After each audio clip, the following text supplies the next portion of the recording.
You'll never control me again. The Mafia boss's wife left with the truth that could destroy him. She didn't scream. She didn't cry. Isabella Moretti pressed her back against the cold marble wall outside her husband's private suite and listened to the sound of her entire marriage collapsing on the other side of a door she would never open again. The woman's laugh was low and easy, the laugh of someone completely at home. And Luca, the man who had looked Isabella in the eye on their wedding night and sworn that loyalty was the only law he lived by, said nothing to stop it. Isabella stood there for exactly 11 seconds. She counted. Then she picked up her clutch, smoothed the front of her dress with both hands, and walked away down the corridor with her spine straight and her face completely empty. That was the night Isabella Moretti stopped being a wife and started becoming something far more dangerous. If that had been you standing in that hallway, would you have walked away? Or would you have burned the whole empire down right there? Before we go any further, if you're new here, hit that subscribe button right now and turn on notifications because we release stories like this every single week and you do not want to miss what's coming. If this story pulls you in, tap the like button. It genuinely helps more than you know. And drop a comment telling me what city or country you're watching from. I want to see exactly how far this story has traveled. I read every single one. Now let's go back to the beginning of the night everything changed. The penthouse sat on the 42nd floor of a building that Luca Moretti technically did not own on paper. That was the first thing Isabella had learned when she married into the Moretti name 8 years ago, that very little of what Luca controlled could be traced directly back to him. There were layers. Always layers, shell companies and proxy signatures, and handshake agreements made in private dining rooms, where no phones were permitted and no minutes were kept. Isabella had accepted this the way you accept, whether not with joy, exactly, but with the practical understanding that arguing against it accomplished nothing. She had been at a charity dinner that evening, the Harrington Foundation's annual gala, held at the Fairmont, the kind of event where old Boston money dressed itself up in new Boston money's clothing, and everyone pretended the difference didn't matter. Isabella had sat at a table with the foundation's board chair, a retired federal judge, and a woman who imported artisan textiles from Portugal and spoke about it with the intensity of someone describing a military campaign. Isabella had smiled at the right moments, declined the third glass of wine with a graceful shake of her head, and checked her phone twice under the table, not because she expected a message from Luca, but out of the habit of a woman who had learned to track potential complications before they arrived at her door. Luca had texted at 7:43 3 words. Wait up. She had read it, set her phone face down on her lap, and turned back to the table with the smiles that reached her eyes because after 8 years, she had gotten very good at that particular skill. She left the gala early, not because of the text. She had received variations of that text for the better part of a decade, and had long since stopped drawing conclusions from it.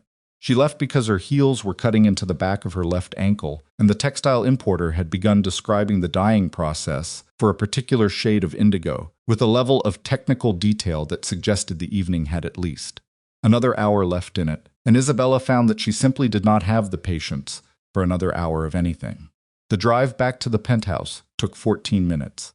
Her driver, Sal, a compact and quiet man in his late 50s, who had worked for the Moretti family for longer than Isabella had been part of it, said nothing the entire ride.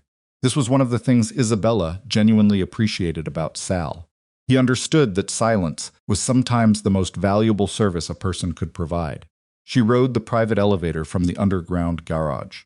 The penthouse occupied the entire 42nd floor, a sprawling expanse that had been of rooms that's designed by someone whose aesthetic philosophy could be summarized as controlled intimidation, dark hardwoods, clean architectural lines, art chosen for its price rather than its warmth.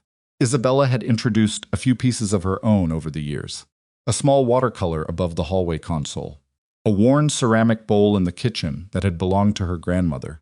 Luca had never commented on these additions, which she had eventually decided to interpret as acceptance. The elevator opened into the entry foyer.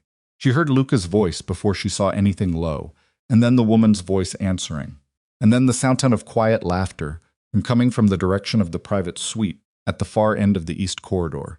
Private suite was the one room in the penthouse that functioned under a separate set of rules. It was where Luca took meetings that did not appear on any official calendar.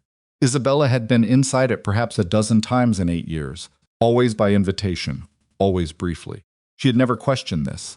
She had accepted it as part of the architecture of their marriage, the same way she accepted the rest of it. She set her clutch on the console table beside her grandmother's ceramic bowl. She removed her heels not because she was trying to move quietly, but because the left one was still cutting into her ankle and she was done with it. She walked in her stockinged feet down the corridor toward the sound of the voices, and she stopped outside the suite's door, which was not fully closed, and she looked through the gap between the door and the frame. The woman was tall, dark-haired, and leaning against the edge of Luca's desk, with a comfort that suggested she had been in that room before. She was dressed simply dark slacks, a silk blouse, and she was laughing at something Luca had said while he stood across from her, with his jacket off and his arms folded, watching her with an expression that Isabella recognized. It was the expression he used when he was being deliberately charming. She had seen it in photographs of his business dinners. She had seen it aimed at her once, a long time ago, at the beginning of things. Isabella stood at the door for 11 seconds. She counted because the act of counting gave her something to do with the part of her brain that wanted to kick forward and say something that she would not be able to take back. The counting was a form of management. 1, 2, 3. The woman said something that Isabella couldn't quite hear, and Luca's expression shifted, not softening exactly, but changing, and he said something back, and the woman nodded with the focused attention of someone receiving information. 4, 5, 6. This wasn't the body language of two people who were romantically involved, some distant and analytical part of Isabella's brain noted, but it was the body language of two people who knew each other well, who were comfortable, who had history. 7, 8, 9. Luca uncrossed his arms and handed her something, a phone. It looked like a small folder, and the woman tucked it under her arm without looking at it, which meant she had been expecting it. 10, 11. Isabella picked up her heels from where she had set them beside the wall. She walked back down the corridor. She picked up her clutch from the console table. She looked at her grandmother's ceramic bowl for a moment, its imperfect glaze, familiar weight even from a distance, and then she pressed the elevator button and rode back down to the garage and told Sal to take her to the Marlowe Hotel on Commonwealth Avenue, where she kept a room registered under her maiden name, a habit she had established 3 years ago, for reasons she had never fully articulated to herself until tonight. In the elevator, she stared at her own reflection in the brushed steel doors and said nothing. The woman looking back at her was composed and well-dressed and completely unreadable, and Isabella thought this is what 8 years looks like. This is the shape you take when you've spent nearly a decade learning to absorb things quietly. You become very, very good at looking like nothing is happening. She had met Luca at a legal fundraiser when she was 26. She was working as a junior partner at a corporate law firm at the time, a position she had earned through 8 years of meticulous grinding that had started the day she set foot on a Boston University campus with a scholarship, a duffel bag, and the particular chip-on-shoulder ambition of a girl from a Providence working family who had decided she was going to make something of herself that her father could not articulate but would immediately recognize.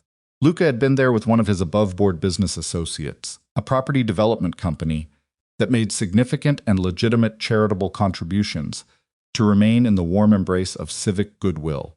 He had looked across the room at her at precisely the moment she was telling a senior partner that his interpretation of a precedent was incorrect, and from what she could tell, he had found this extremely appealing.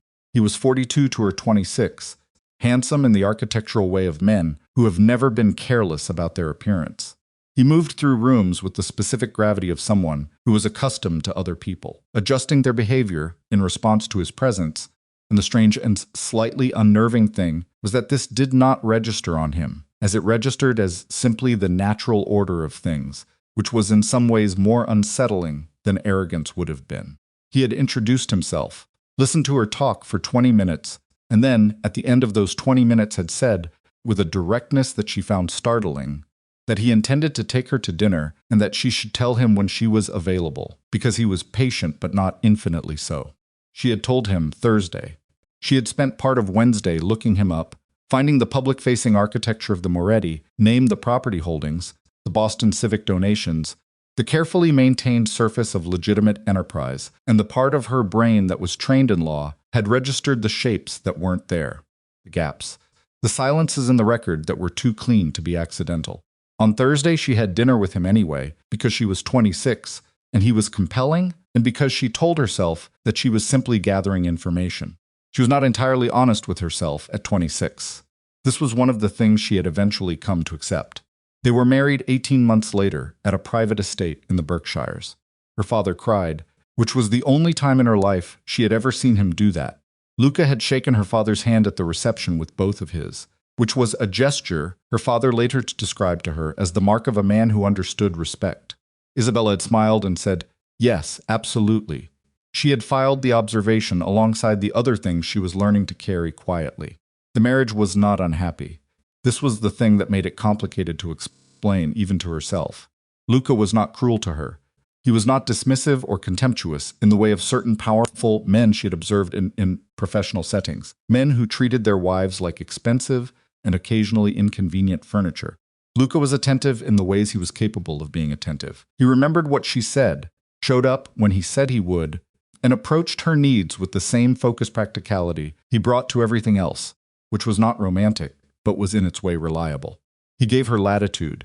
She had kept her law practice for the first 3 years of the marriage, winding it down only when the intersection of his world and her professional obligations became logistically impossible to maintain. He had not asked her to stop. She had made the choice herself, which was the kind of choice that feels free at the moment of making, and only begins to look like something else in retrospect. What the marriage lacked, she had come to understand over time, was the specific thing he had offered in that first conversation, the sense of being truly seen. In the early years, he had been curious about her. He had asked questions and seemed to genuinely want the answers. But somewhere in the middle years, that curiosity had compressed itself into something more managerial. He knew her in the way you know a person you have lived alongside for a long time, by their habits and preferences and patterns of behavior, but the active interest, the leaning forward attention, had slowly moved elsewhere. She was not sure when she had stopped expecting it. She was not sure when not expecting it had stopped feeling like a loss. The room at the Marlowe was on the 7th floor. Isabella had chosen it 3 years ago. For the view, a narrow slice of the Charles River visible between two buildings, if you stood at precisely the right angle near the window. And because the night manager at the time had been a quiet and incurious wits woman named Patricia, who processed room registrations with a brisk efficiency that communicated clearly that she had no interest in her guests' personal situations. Patricia had since moved on, but the habit of the room had stayed. Isabella sat on the edge of the bed in her stockinged feet and her gala dress and looked at the wall opposite her. She was not crying.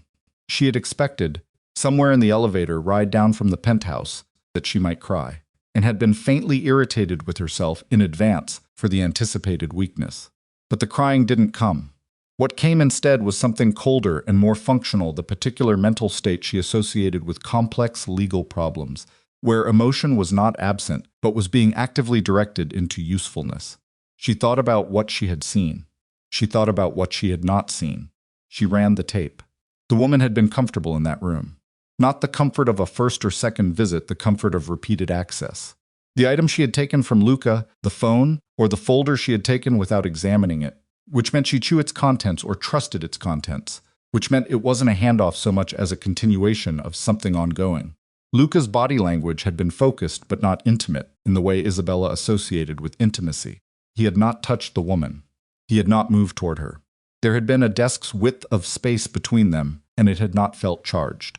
It had felt professional. Professional and secret. She pulled out her phone and looked at the time. 11:47. She opened her contacts and looked at a number she had not called in 2 years, her former colleague at the firm. A woman named Dana Chen, who had left the law to run a private investigations consultancy that served, among other clients, several parties in marital disputes. Isabella had referred clients to Dana over the years. She had always done so with a kind of professional remove, the crisp detachment of a lawyer connecting a client with a specialist. She looked at Dana's number for a long moment. She did not call it. Not yet. She ordered room service soup and bread because she had barely eaten at the gala, and her body was beginning to register this. And while she waited, she took off the gala dress and hung it in the closet and put on the spare set of clothes she kept in the room's drawer. Dark jeans, a gray sweater, the clothing of a person who is not performing anything for anyone. She sat in the chair by the window and ate the soup when it came, and watched the slice of the Charles River and thought about 8 years. She thought about the first time she had understood, completely and without the protective cushion of plausible deniability. Exactly what Luca's organization was. It had been 18 months into the marriage. A man named Caruso, who worked for Luca in a capacity that was never specified, had come to the penthouse at 2 in the morning with his left hand wrapped in a cloth that was dark with blood, and Luca had taken him into the private suite, and the door had closed. And 40 minutes later, Caruso had left, and Luca had come to bed, and Isabella had lain beside him in the dark, and said nothing because she understood, with a lawyer's precision, that what you don't say cannot later be used as evidence that you knew. Luca had not offered an explanation. He had fallen asleep in 11 minutes. She had listened to him breathe until 4 in the morning. She had not left then. She had thought about it, had drawn the pro and con columns in her head with the same systematic rigor she applied to complex legal problems, and had ultimately decided that she was not in danger, that she was not complicit, and that the life she had built inside this marriage contained real things that she was not willing to relinquish over a moral discomfort that she could technically manage by maintaining strategic ignorance. It was not her finest reasoning. She knew that. She had known it at the time, and she had done it anyway, because she was 31 years old, and the penthouse was not a bad place to live, and Luca, for all the things he was, had not lied to her directly. So she had believed. She set the soup bowl on the side table and pulled her knees up and thought about loyalty. Luca's particular theology of loyalty, because that was the word for it. The intensity with which he held the concept had been one of the first things she had understood about him. It was not a sentiment for him. It was an operational principle, the foundation on which his entire world was constructed. He had told her once, in the early years, that betrayal was the only crime he considered truly unforgivable, because it required premeditation and intimacy. You could only be truly betrayed by someone who had access to the truth of you. He had said this with the quiet conviction of a man, reporting a physical law of the universe, and she had understood that he meant it. She had also understood, though neither of them said it, that this principle applied to her as much as to anyone else in his world. He had never betrayed her. This was what she had believed. This had been the load-bearing wall of the entire structure. She thought about the woman's laugh, low and easy, comfortable. She thought about 11 seconds. She thought about the room registered under her maiden name, and she began methodically, quietly, the way she did everything to make a plan. She started with what she knew. She knew that a woman had been in Luca's private suite at 11 o'clock on a Thursday evening, when Luca had told his wife not to wait up. She knew that woman had been comfortable enough in that space to lean against his desk and laugh. She knew that Luca had given her something and that she had taken it without looking at it. She knew that she herself had not been meant to see any of this, which meant Luca had been keeping it from her, which meant it was a secret, and which meant that his absolute principle of loyalty to her had a door in it that he had been using without her knowledge. What she did not know was what the woman was, and until she knew that, she was not prepared to decide what Isabella Moretti was going to do next. She called Donna Chen at 8 the following morning. Not from her cell phone, from the room's landline, a detail that Dana, who answered on the second ring, with the clipped alertness of someone who had been awake for hours, noted with what sounded like professional appreciation. Moretti, Donna said. Chen, Isabella said, a beat of silence. This is a new kind of call from you. I need some information gathered. Discreetly. With the understanding that the subject is someone who will notice surveillance and has resources to act on that noticing. Dana was quiet for a moment. Isabella could hear her settling into what sounded like a desk chair. Subject? My husband. Another silence. This one with a different texture, not hesitation. More like calibration. All right, Donna said, tell me what you need, Isabella told her. She was precise and brief and gave Dana exactly the parameters of what she had observed without editorializing. The woman, the time, the object that changed hands, the nature of the room. She did not say the word betrayal. She did not say the word hurt. She spoke in the clean, factual register of someone presenting a brief, and when she was done, Dana said she would be back to her within 48 hours. She went back to the penthouse at 10 that morning. Luca was in the kitchen when she arrived, standing at the counter with a coffee and his phone, dressed in the dark suit that meant he was heading somewhere official before noon. He looked up when she came in, and his expression went through a brief sequence that she caught and cataloged first the neutral assessment of a man who is always unconsciously reading his environment for threat, and then, finding her presence where he had not expected it, a fractional recalibration, and then the face he used with her, which was not the boardroom face, but which was She now understood, also a construction. "You're back early," he said.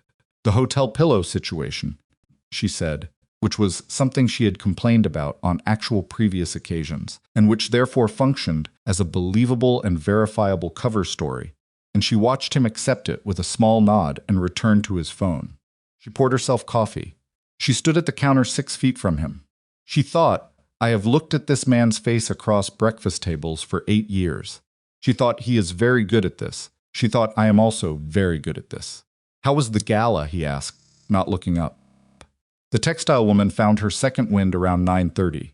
"I didn't." He made a sound that was approximately a laugh. "The Harrington board always run those things too long." "They do." She drank her coffee. He finished reading whatever was on his phone and set it face down on the counter, a habit she had long since stopped interpreting as meaningful, and told her he'd be home by 7. She said, "Fine." He put on his jacket and picked up his keys and paused at the kitchen doorway. "Isabella." She looked at him. He looked at her. Something moved behind his eyes, something she couldn't quite name, which was unusual, because she had spent 8 years cataloging his expressions. There for a second, and then it was gone, replaced by the familiar composed surface. 7, he said again. "I heard you," she said. He left. She stood at the counter for a moment, after the elevator doors closed. Then she set down her coffee, went to the small desk in the study adjacent to the kitchen, and opened the bottom drawer, where she kept the documents that were hers alone, her passport, the deed to a small property in Newport that she had purchased under her own name before the marriage, and a manila envelope that contained a set of papers her lawyer had prepared 3 years ago, and which she had instructed him to hold in reserve, without context, in the event she ever asked him to file them. She opened the envelope and read the papers. They were still accurate. She put them back. Then she spent the rest of the morning doing something she had never done. In 8 years of marriage, she began, carefully and thoroughly, to look at things she had previously chosen not to look at. She started with the filing cabinet in Luca's study. She had a key. He had given it to her early in the marriage, with the casual confidence of a man who knows that the key and the answer to the lock are 2 different things, and that giving you the first says nothing about your access to the second. She had used the key twice before, both times for things he had specifically asked her to retrieve. Now she opened the cabinet and went through it the way she used to go, through a client's financial records systematically, noting what was present, noting what was absent, noting what the absences suggested. The cabinet contained exactly what it had always contained: insurance documents for the above-board properties, registration paperwork, maintenance records. Nothing operationally significant. She had expected this. She made a mental note of the organizational system, alphabetical by category, with a consistency that suggested the filing had been done by someone other than Luca, most likely his assistant, and moved on. She spent 40 minutes on the penthouse's secure network router, which she had the login credentials for, because she had set it up herself 4 years ago when Luca's previous IT arrangement had proven inadequate. The traffic logs were not something she could fully decode. She wasn't a network analyst, but she could identify access patterns, devices that connected, frequencies. She screenshot the relevant portions on her personal phone and sent them to an encrypted folder she maintained on a cloud service registered to an LLC she had formed 2 years ago, the purpose of which she had described to herself at the time as general prudence, and which she was now understanding differently. She was not panicking. This was the thing she kept coming back to, with a kind of detached curiosity about herself. She had expected to feel the ground shifting under her, the specific vertigo of a world reorganizing itself, and she did feel it. But underneath the vertigo there was something else. Something that had been waiting. Some part of her that had been building toward this moment for longer than she had acknowledged, that had been squirreling away small preparations and reserving small freedoms and maintaining small private spaces precisely because it had understood some quiet subterranean level that a morning like this one might come. She was not unprepared.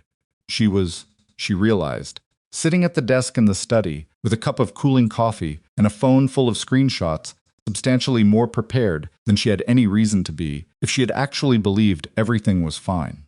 This recognition did not make her feel better. It made her feel something more complicated, a combination of vindication and grief, the particular compound of emotions that comes from being right about the thing you most wanted to be wrong about. Dana called at 6:47 that evening. Luca was not yet home. "The woman's name is Renata Voss," Dana said, without preamble. She's not from Boston. She's been here for approximately 6 weeks. She's traveling under a corporate identity tied to a consulting firm that doesn't appear to have any actual consulting clients. Her background before 6 weeks ago is complicated. I'm still pulling threads, but what I can tell you right now is that she has connections to the Vasari organization. Isabella set down the glass of water she had been holding. Say that again. Vasari, Marco Vasari. I know who Marco Vasari is, Isabella said. She did. She knew the name the way you know the names of the relevant hazards in any environment you inhabit. Marco Vasari ran a competing operation that had been in active friction with the Moretti name for the better part of 4 years. She had heard the name at the edges of conversations that stopped when she entered rooms, and she had encountered it once in a document she wasn't supposed to see, and she had filed it in the category of things that were Luca's problems and not hers. What's her connection to Vasari? Isabella asked. Still working on the nature of the connection, Sana said, but she's not peripheral. Whatever she is to Vasari, she's close enough that his people have been running surveillance on her since she arrived in Boston, which means either he doesn't trust her or he's protecting an asset. Isabella stood up from the couch and walked to the window. The city spread out below her, the familiar geometry of streets and lights, the same view she had looked at from this floor for 8 years. Could she be working against Vasari? Isabella said. As in, for my husband? That's a possibility I'm weighing, Dana said. Contact between her and your husband, the meeting. You observed it doesn't read like a romance. I don't think that's what you walked into, but I'm not in a position to tell you what it was until I have more, and I'd be lying to you if I told you anything more certain than that right now. Isabella stood at the window. She thought about Luca handing the woman something, the woman taking it without looking. How long do you need? Give me another 72 hours. Don't do anything visible in the meantime. Whatever adjustment you're making to your behavior at home, keep it minimal. If he notices that you're different, we lose our timeline. He won't notice, Isabella said, and she heard how that sounded, and she heard the silence on Dana's end that was a careful professional choosing not to comment on it. After she hung up, she stood at the window for a long time. She thought about Luca's face that morning in the kitchen, the thing that had moved behind his eyes for a second before he put it away. She thought about 8 years of watching this man's face, and the thing she had seen there this morning that she didn't have a name for. She thought about whether it had been guilt, and whether guilt would mean that whatever the woman was to him, he understood that Isabella deserved better than to be kept outside the walls of it, and whether that understanding made it better or worse. She thought about Renata Voss, 6 weeks in Boston. Corporate identity with no clients. Connections to Marco Vasari, close enough to earn active surveillance. She thought about what it meant that Luca had been meeting privately with a woman connected to his most significant rival, and had said nothing to his wife, and had texted his wife not to wait up on the evening of the meeting, and had, the next morning, looked at his wife in the kitchen with something moving behind his eyes that he had very deliberately put away. Thought protection or betrayal. These were not always as different as people believed. She thought, I need to know which one this is before I decide what I'm going to do. Luca came home at 7:14. He smelled faintly of cold air and the particular tobacco that belonged to one of his senior associates who smoked despite everyone's advice. He poured himself a drink without offering her one. He always asked first, had done for 8 years, and he forgot tonight, which was small and probably meant nothing, and he stood at the bar cart in the living room and looked out at the same city view she had been looking at an hour ago. How was your day? He asked. Quiet, she said. I went to the Marlowe and came back. Did some reading? He turned to look at her. Alone, he said. The word was not quite neutral. She heard the specific weight. He put in it not accusation exactly, but something that was checking, and her attorney's mind processed this immediately. He was wondering whether she had done anything or seen anyone today that he should know about. Alone, she said evenly. Why? He shook his head. No reason. Long day, they had dinner. She had ordered in pasta from the place on Newberry that he preferred, and they ate at the dining table, which they used perhaps twice a week, and they talked about the kind of things they always talked about at dinner, which was to say, the comfortable surface of life. The news, a mutual friend's upcoming move, the state of the building renovation project on the property he held on the South End. Luca was animated on the topic of the renovation, more so than usual, and Isabella watched him talk and thought, you are very good at this. She thought, so am I. After dinner, he went to his study and closed the door. She washed up in the kitchen. her hands in warm water, looking out the window above the sink at the city lights, and she thought about Renata Voss and Marco Vasari in 72 Hours and the manila envelope in the bottom drawer. She thought about the woman's laugh, low and easy. She thought about 11 seconds, and counting, and the very specific kind of strength it takes. Walk away from a door before you know what's behind it. She thought, I have been building toward this morning for longer than I knew. She thought, the question is not whether I'm leaving. The question is what I take with me when I go, and what I leave behind that he will only understand he needed when it's already gone. She dried her hands. She turned off the kitchen light.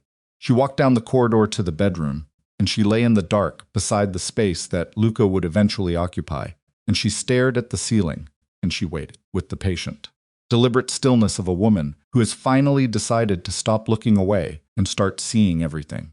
3 floors below the penthouse, in the parking structure, a black sedan with Virginia plates sat in the shadows beyond the range of the security cameras. The man behind the wheel had been there for 2 hours. His name was not important yet. What was important was the phone in his hand, and the message on its screen, and the name at the top of the message thread, Marco Vasari. The message read, confirm position. She's still inside. The man typed back, confirmed, package secure, waiting for next instruction. He settled back in his seat and looked up at the lights of the 42nd floor. He had been told to watch the wife. He had been told she was important. He had been told that what happened next depended very much on what Isabella Moretti decided to do in the next several days. He had not been told why. He was paid not to ask. The sedan was still there at 6 in the morning. Isabella knew because she had not slept.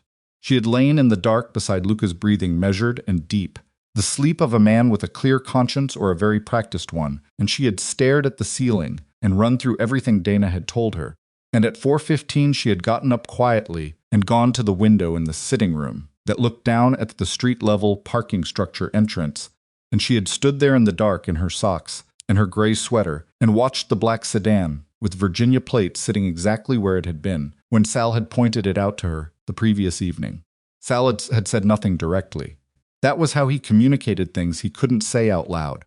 He had simply slowed the car as they passed the parking entrance on her return from the hotel, and he had let the headlights sweep across the sedan for 2 full seconds, long enough for her to see it, short enough that it looked accidental, and then he had driven on without comment.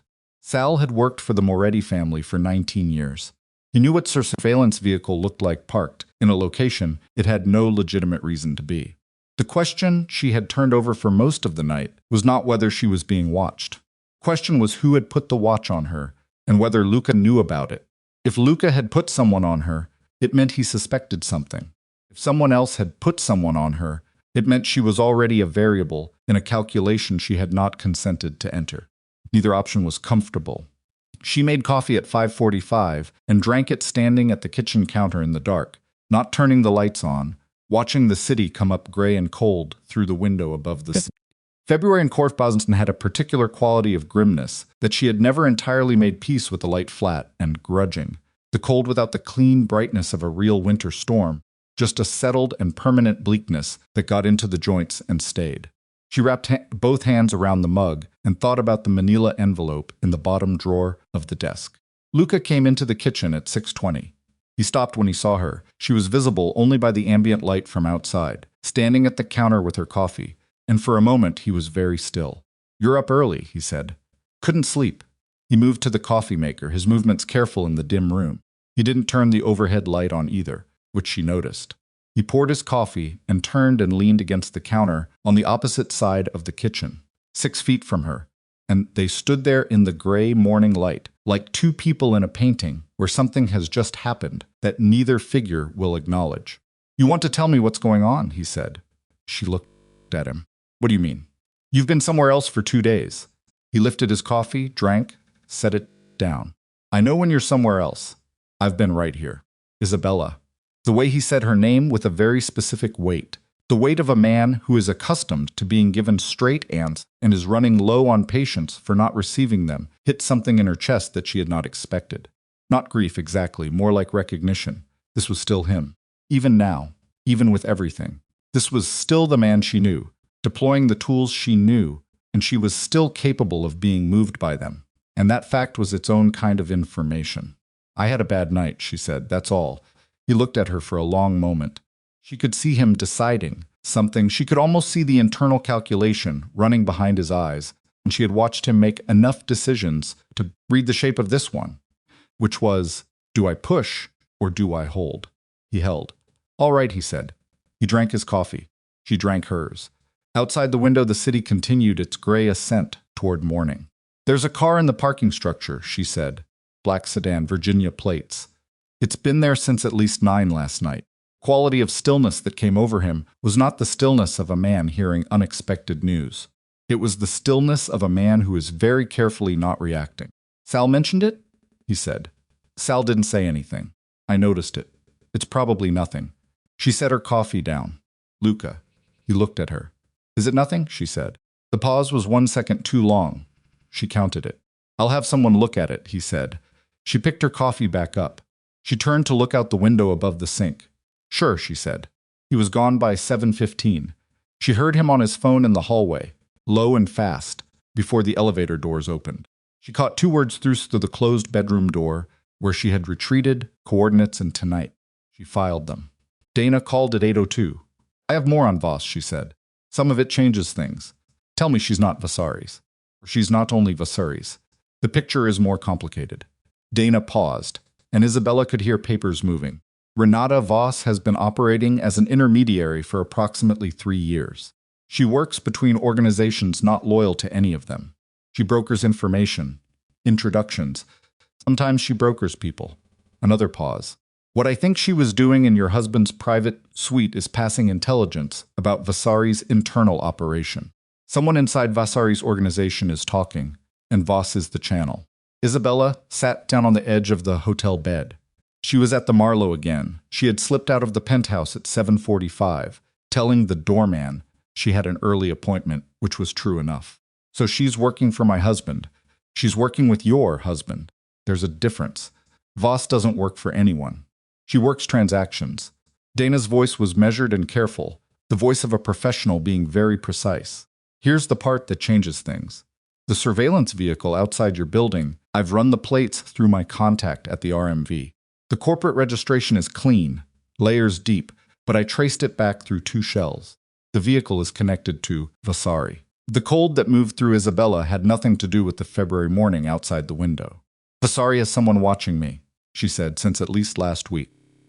Possibly longer. Dana's voice was steady, but there was something under it, a tightness that Isabella recognized as a professional trying to deliver difficult information without alarming their client unnecessarily and failing slightly. There's a possibility this is connected to Voss.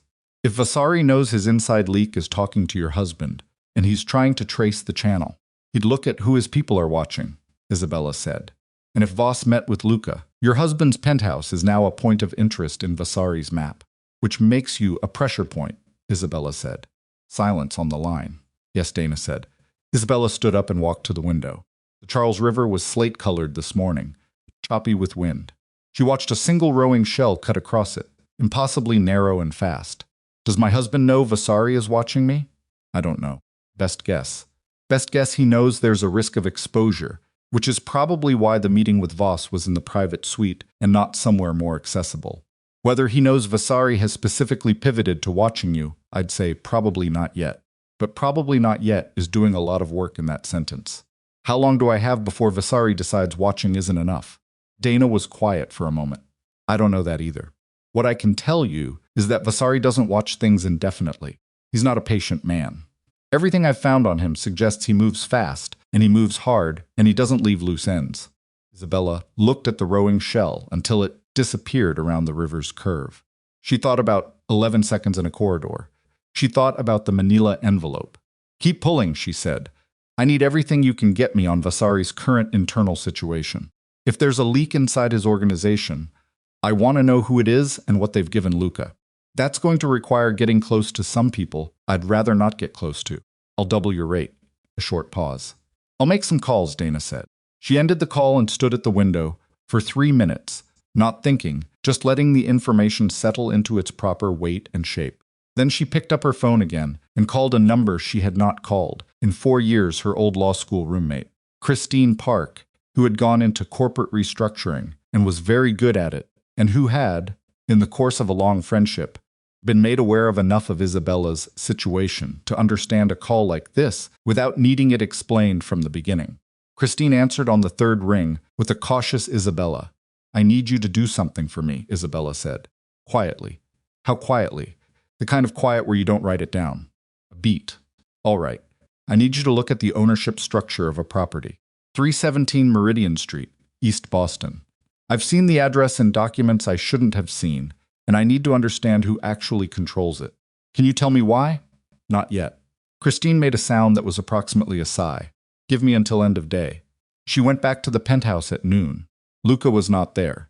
His assistant, a young man named Trevor, who managed Luca's above-board calendar with cheerful efficiency and had presumably been instructed to manage Isabella's presence with the same cheerful efficiency, confirmed that Mr.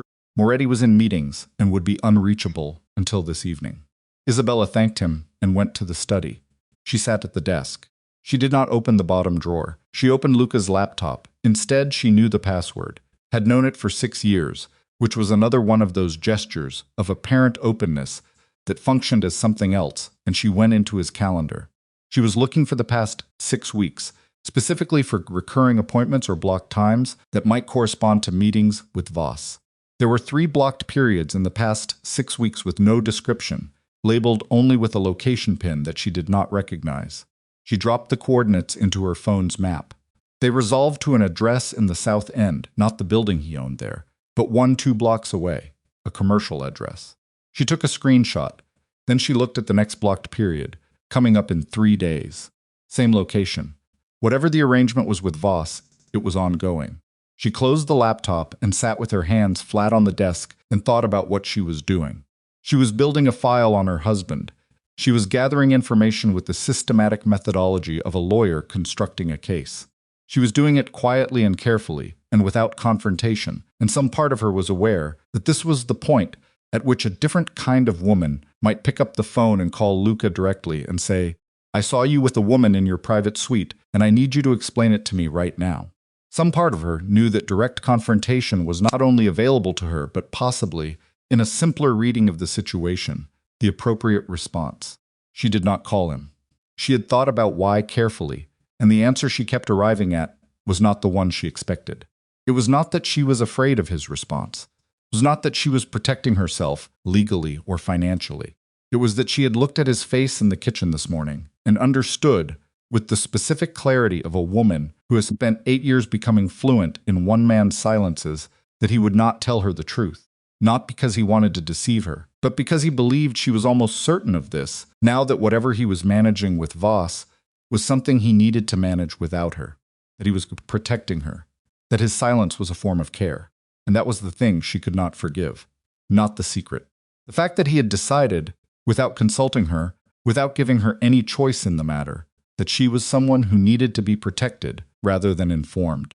That after 8 years of standing beside him in the architecture of his dangerous life, he had looked at her and decided she was the thing in the room that needed to be kept safe and quiet and in the dark. She was not a thing that needed to be kept safe and quiet and in the dark.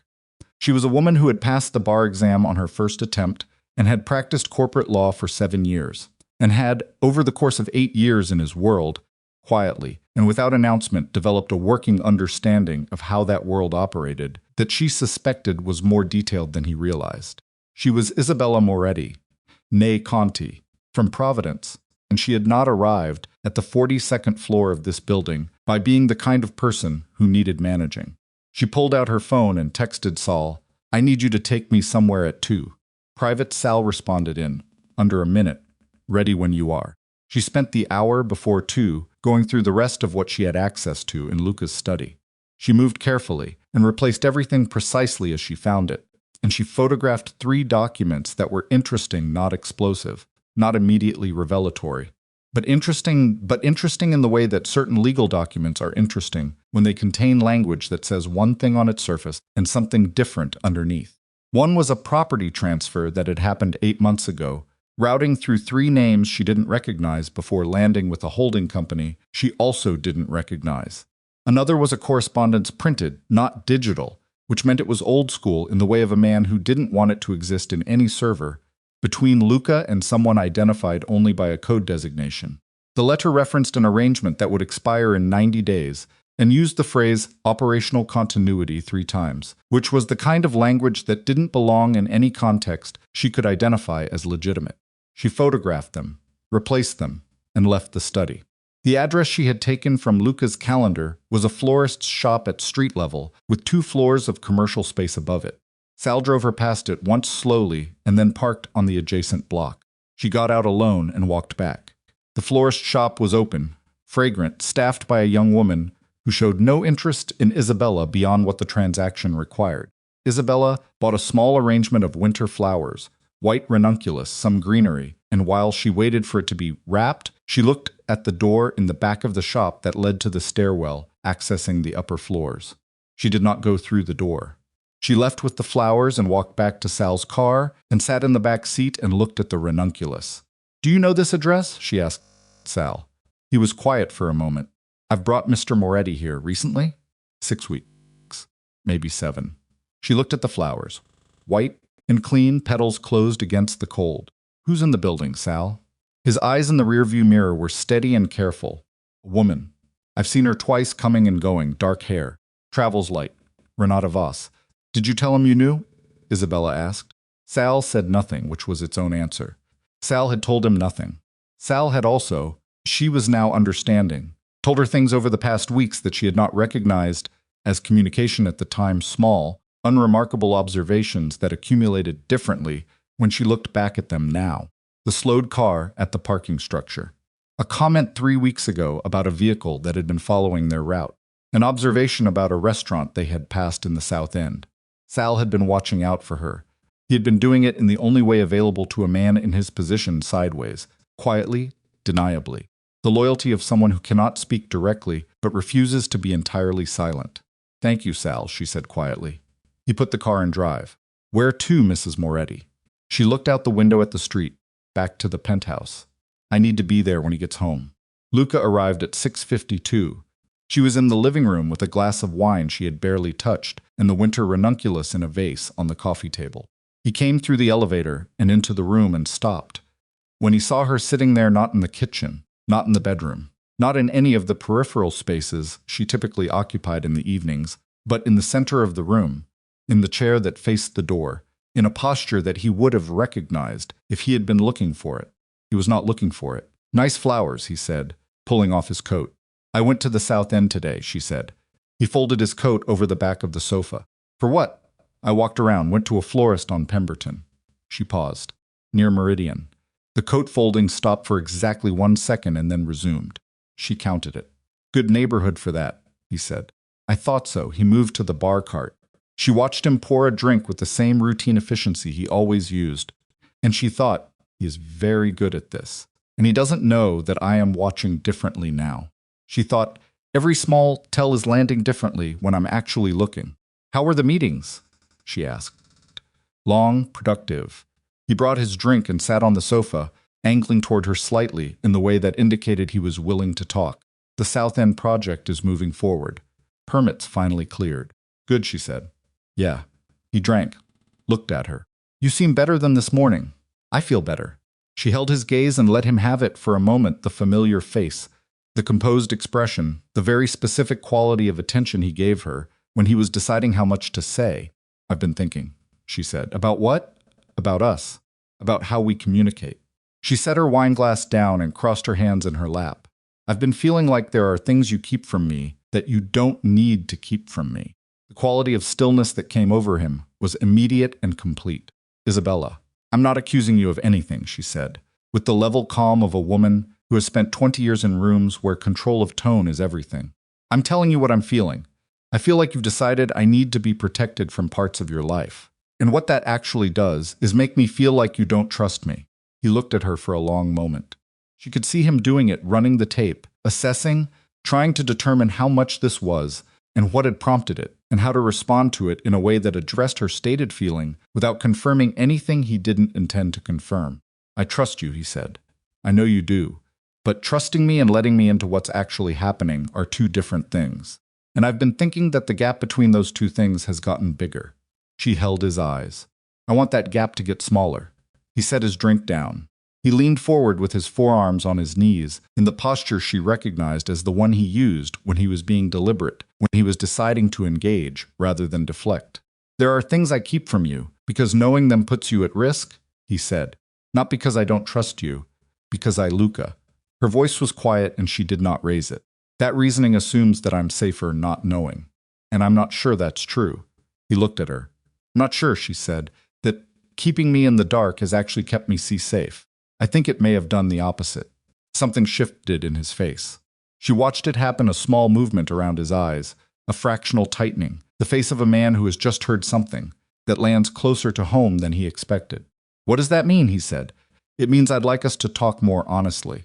That's all." She picked up her wine. "When you're ready." He was quiet for a long time.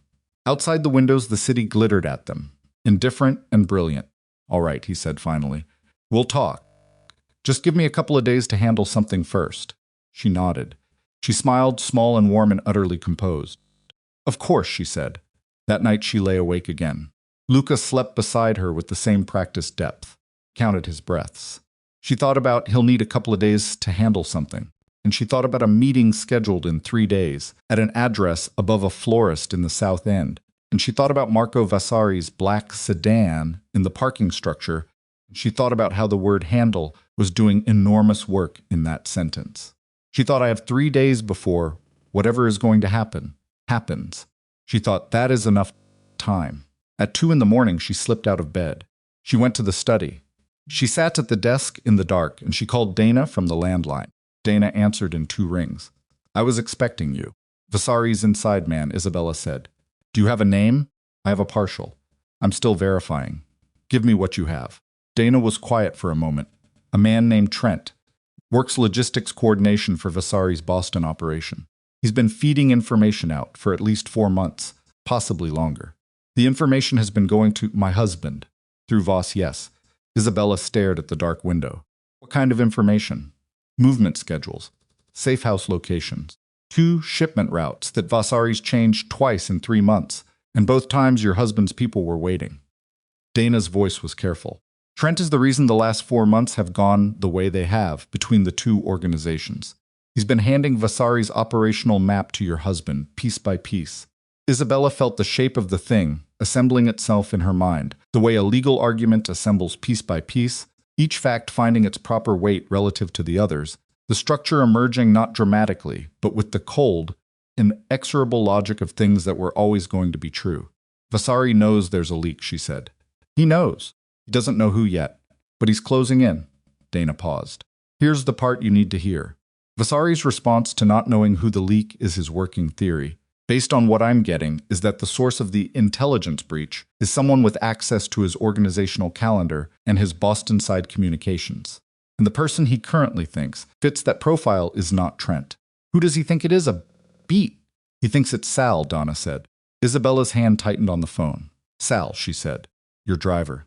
Vasari has him flagged as a potential double asset, someone who's been in the Moretti orbit long enough to have developed his own intelligence network. It's not an unreasonable theory from Vasari's position. Sal has access, longevity, and deniability. Dana's voice was very quiet now. The surveillance on you, I don't think it's primarily about you. I think Vasari is watching Sal through you. He thinks Sal is the leak, and he's watching Sal's movements through the person. Sal is closest to professionally. Cold went deeper this time. Isabella pressed the phone hard against her ear and stared at the dark study. If Vasari moves on Sal, she started. He'll move fast and he won't ask questions first, Dana said. That's consistent with everything I've found on him. Isabella sat very still. She thought about Sal slowing the car at the parking structure. Sal pointing out the restaurant. Sal's eyes in the rearview mirror this afternoon, steady and careful and loyal in the particular way of a man who cannot speak directly, but has never once, not in 19 years, been anything other than exactly what he appeared to be. When, she said. I don't know, days, not weeks. She thought about the meeting in 3 days. The florist shop on Pemberton. Renata Voss in the room above. She thought about saying, give me a couple of days. She thought, he knows the meeting is coming, and he thinks once he handles it, the immediate pressure resolves. He thinks he has a timeline. He doesn't know that his timeline and Vasari's timeline are not the same, and that the gap between them is where Sal lives. I need you to do something, Isabella said. I need you to find out where Vasari is staying in Boston. Not his registered address. Where he actually is.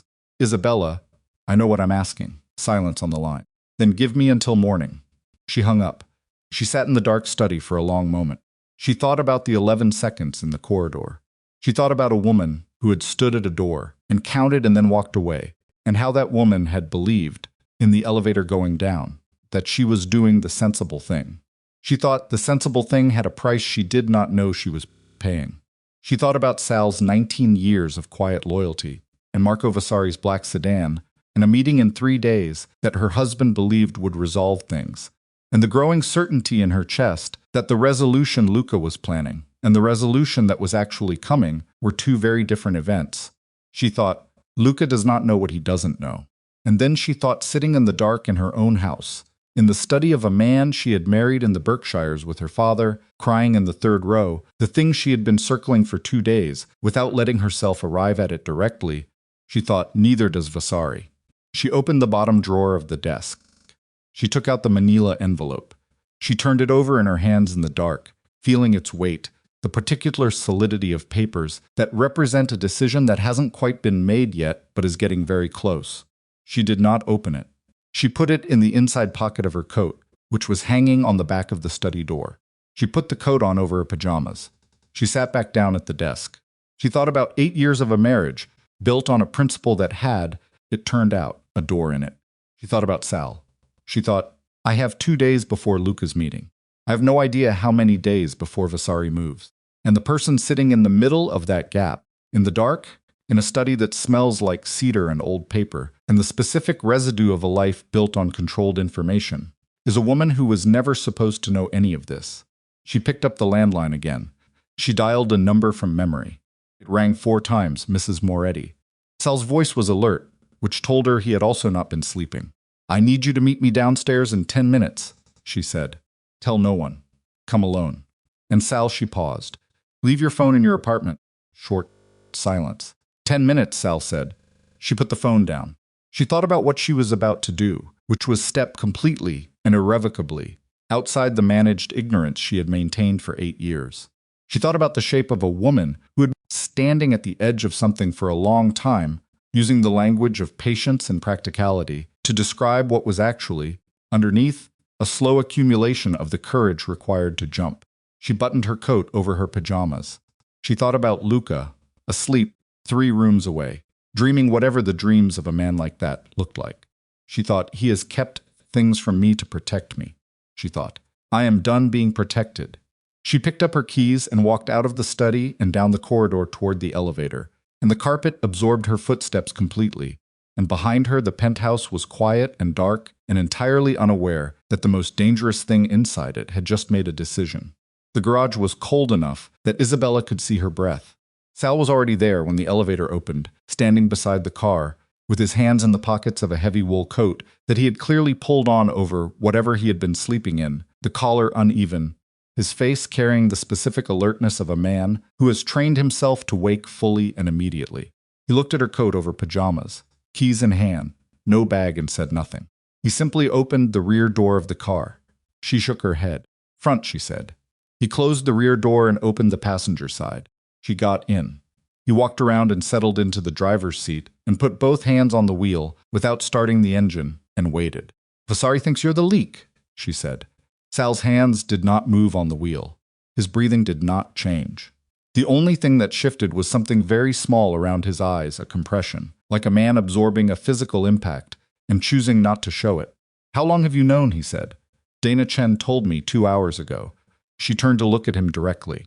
Is it true? Are you passing information to my husband?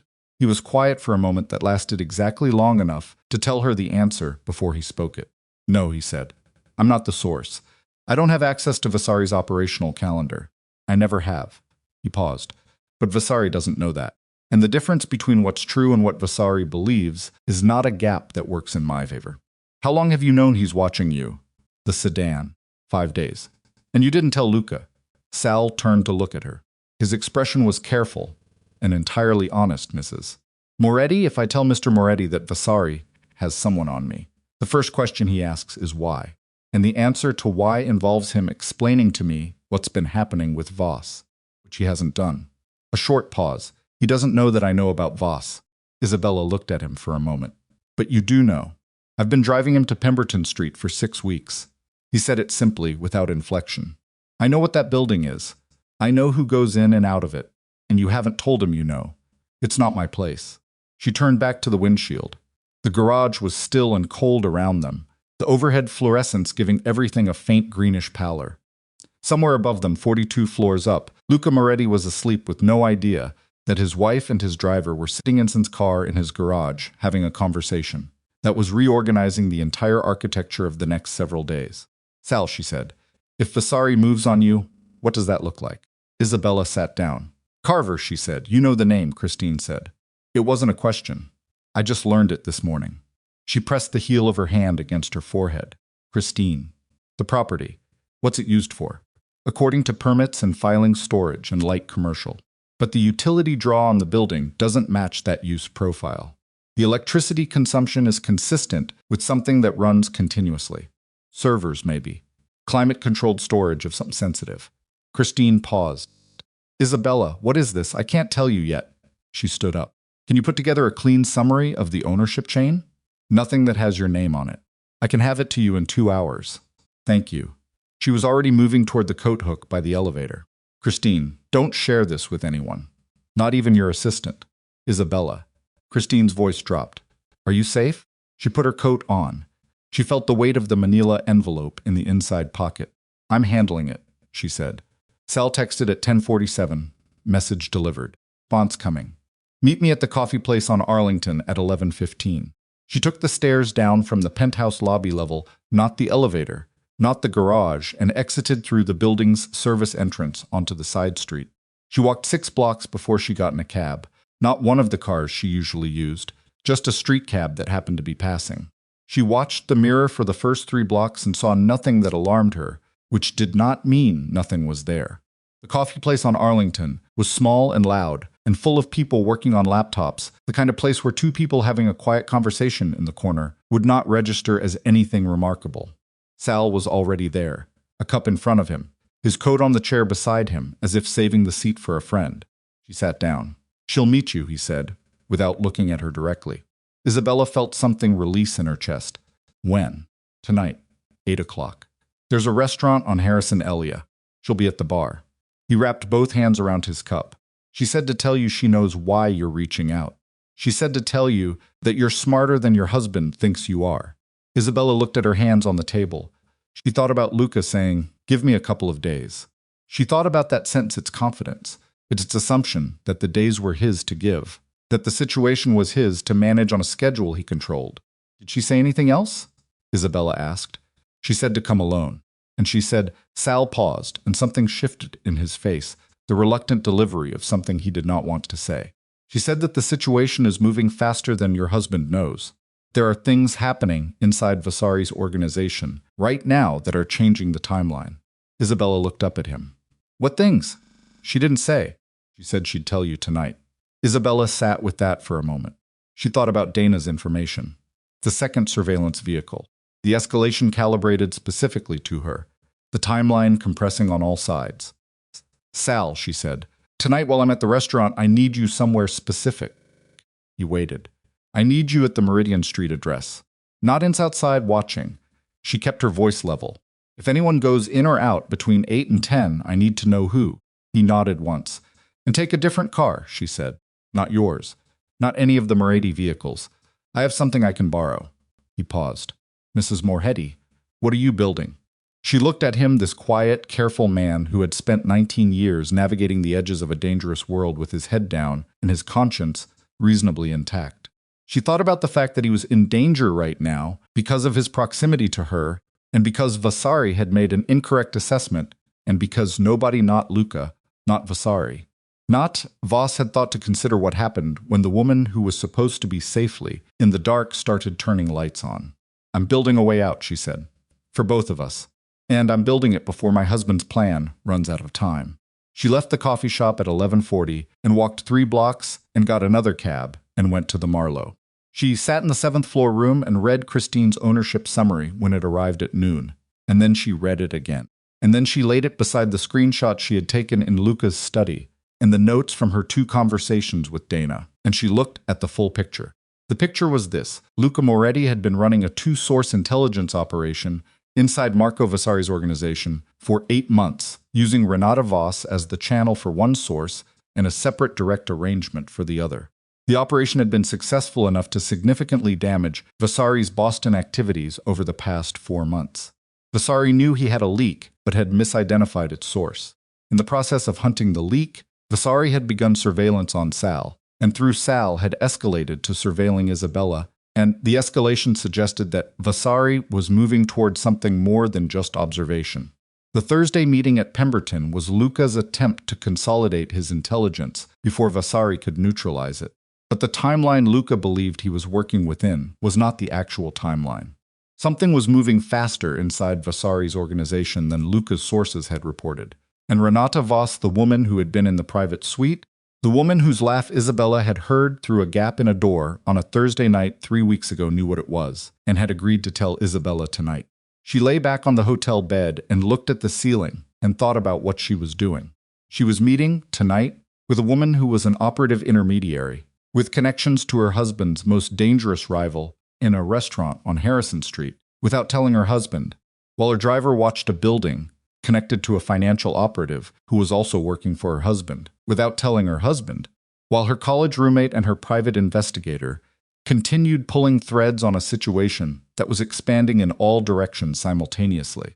She was doing all of this because Luca had decided to protect her by keeping her in the dark.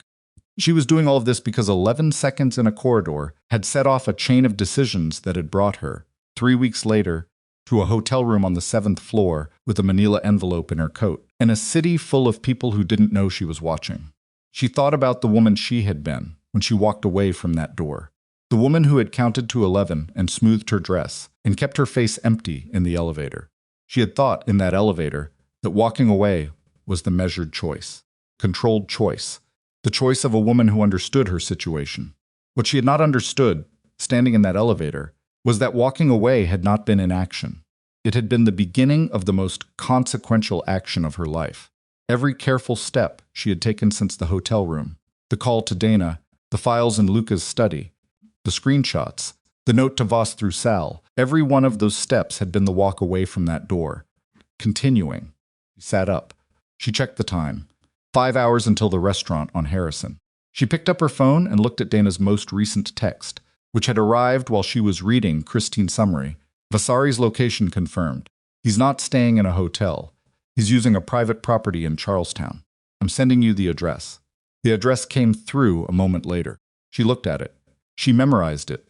She did not write it down. She thought about what it meant that she now knew where Marco Vasari was sleeping while Luca did not. She thought about what it meant that a woman who had walked away from a door 3 weeks ago, who had counted to 11 and said nothing, and gone to a hotel and eaten soup and looked at the Charles River, was now sitting in a room with more operational intelligence about a situation she was supposedly not part of than any of the men who were running it. She thought, Luca protected me by keeping me outside his world. She thought the outside of his world turned out to be exactly where you go when you want to see all of it at once. At 6 o'clock, she showered and dressed for the restaurant, not formally, but with the particular care of a woman preparing for a high-stakes meeting, which this was. Dark blazer, simple jewelry, boots with a low heel because she was not going to spend tonight's conversation managing her footwear. She checked her coat envelope still there and went downstairs and walked 4 blocks in the cold before she got a cab. She arrived at Ely at 7:50. She sat at the far end of the bar, ordered a club soda, and waited. Renata Voss walked in at 8:02. She was exactly as Isabella remembered from the gap in the door, tall, dark-haired, dressed with a simplicity that functioned as its own kind of armor. She moved through the restaurant with the specific awareness of someone who is always tracking entrances and exits, and she found Isabella at the bar without searching, which meant she had known what Isabella looked like before tonight, which was a piece of information Isabella filed immediately. Voss sat down on the stool beside her. She did not offer her hand. She ordered a water and looked at Isabella with the direct calibrating attention of a professional assessing another professional. You move fast, Voss said. I've been moving slowly for 8 years, Isabella said. I'm making up time. Something shifted in Voss's expression, not quite a smile, but an acknowledgement of something. She picked up her water. Your husband doesn't know you're here. No. When he finds out, he'll find out when I decide he finds out. Isabella held her eyes. You told Sal that the timeline is moving faster than Luca knows. Tell me what that means. Voss looked at her for a moment. She set her water down. She leaned in slightly, and when she spoke, her voice was low and even carried the specific weight of someone delivering information they have verified 3 times before repeating. Trent is dead, Voss said. Isabella's hand tightened around her club soda. Vasari found him this morning, Voss continued. He moved in the night. Trent didn't have time to warn anyone. She paused. Your husband doesn't know yet. I was going to tell him Thursday, but Thursday is now too late for several reasons. Carver, Isabella said. Voss went very still. Her eyes sharpened. How do you know about Carver? Tell me if Carver is compromised, Isabella said. The pause that followed was 3 seconds long, and in those 3 seconds, Isabella watched Voss perform the same rapid recalibration she had been performing herself for the past 3 days, reassessing, repricing, understanding that the person across from her was not what she had been expecting. Carver reached out to me 6 hours ago, Voss said quietly. He knows Vasari killed Trent. He knows he's next. He wants to come in, give everything he has to your husband in exchange for protection. She paused. But Vasari knows Carver is scared. He's watching him. If Carver moves, Vasari will know within the hour. Isabella thought about the Meridian Street property. Carver's name on the ownership chain. The building with the electrical draw of a server farm. The building on Meridian Street, she said. Carver's been running something out of it. Voss looked at her for a long, still moment. The financial record, she said, barely above a breath. Carver has been backing up Vasari's financial records for 8 months. Real accounts. Real transactions. The kind of documentation that doesn't just end a criminal organization, it ends the people in it. She leaned forward another fraction. It's the most dangerous thing in Boston right now. And as of 6 hours ago, Carver is willing to hand it over. Isabella looked at the bar in front of her. She thought about the manila envelope in her coat. She thought about Luca in the penthouse, planning a Thursday meeting that was now 3 days behind the reality of the situation. She thought about a black sedan in a parking garage and a man named Sal, who had 19 years of quiet loyalty on his record and an incorrect entry in Vasari's threat assessment. She thought about the gap between what powerful men believed they controlled and what was actually happening in the spaces they weren't watching. Carver needs to move tonight, Isabella said. Not Thursday. Tonight, Voss looked at her. Your husband needs to authorize. My husband doesn't know what I know, Isabella said. And if we wait for him to catch up, Vasari moves on Carver the same way he moved on Trent. She held Voss's eyes without blinking. I'm not asking you to go around Luca permanently. I'm telling you that right now, tonight, I have information he doesn't have, and I have a decision that needs to be made before morning. Voss was quiet for a long moment. She looked at Isabella with the expression of a woman recalibrating something fundamental. If I move Carver tonight without Luca's authorization, Voss said carefully, and this goes wrong.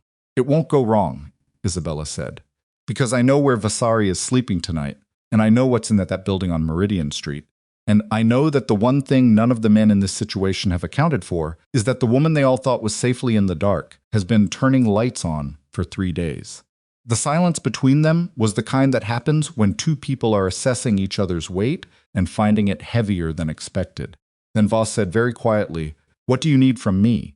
And Isabella told her. She was precise and brief and gave Voss exact sequence of what needed to happen. Carver, the building, the timeline, the one person she needed Voss to contact in the next 30 minutes. And when she was done, Voss looked at her with something that was close to respect and picked up her phone. Isabella's own phone buzzed in her pocket at that moment. She pulled it out and looked at the screen. It was a text from Sal. Someone just entered the Meridian Street building. Not Carver. 2 men, they went in fast. Isabella, I think Vasari already knows. Isabella read the text twice. She thought about Trent, dead since morning. She thought about Carver, scared, reaching out to Voss 6 hours ago. She thought about Vasari, not patient, moving fast, not leaving loose ends. She thought, we are out of time. She stood up from the bar stool and said to Voss, who was still on her phone, "Tell your contact it has to be now." And across the city, in a parking garage on the basement level of a building, she no longer lived inside safely. A black sedan with Virginia plates sat under the fluorescent lights, and the man behind its wheel picked up his phone and typed 2 words to Marco Vasari. She moved. Isabella was already moving when she put the phone back in her pocket. Voss was still on her call, one hand pressed flat against the bar surface. Her voice dropped to something barely above a murmur. Isabella touched her arm, one firm, brief contact, and when Voss looked up, Isabella said, "How fast can your contact get to Meridian Street?" Voss pulled the phone from her ear. 20 minutes, maybe 15. Vasari's people are already inside. Voss went still for exactly 1 second. Then she spoke back into the phone, 2 fast sentences, and ended the call. She looked at Isabella with the focused, stripped-down expression of someone who has just crossed from planning into execution. "If they've gone in for the records, then we have 15 minutes before they're out," Isabella said. "Where is Carver right now?" "He was at his apartment in Cambridge when he called me." Voss was already off the stool, coat in hand. "If Vasari's people are at Meridian, they may already have someone at Carver's address. Call him. Right now. Tell him to leave. Not to pack anything. Not to stop for anything." Isabella was pulling on her own coat, fingers moving fast on the buttons.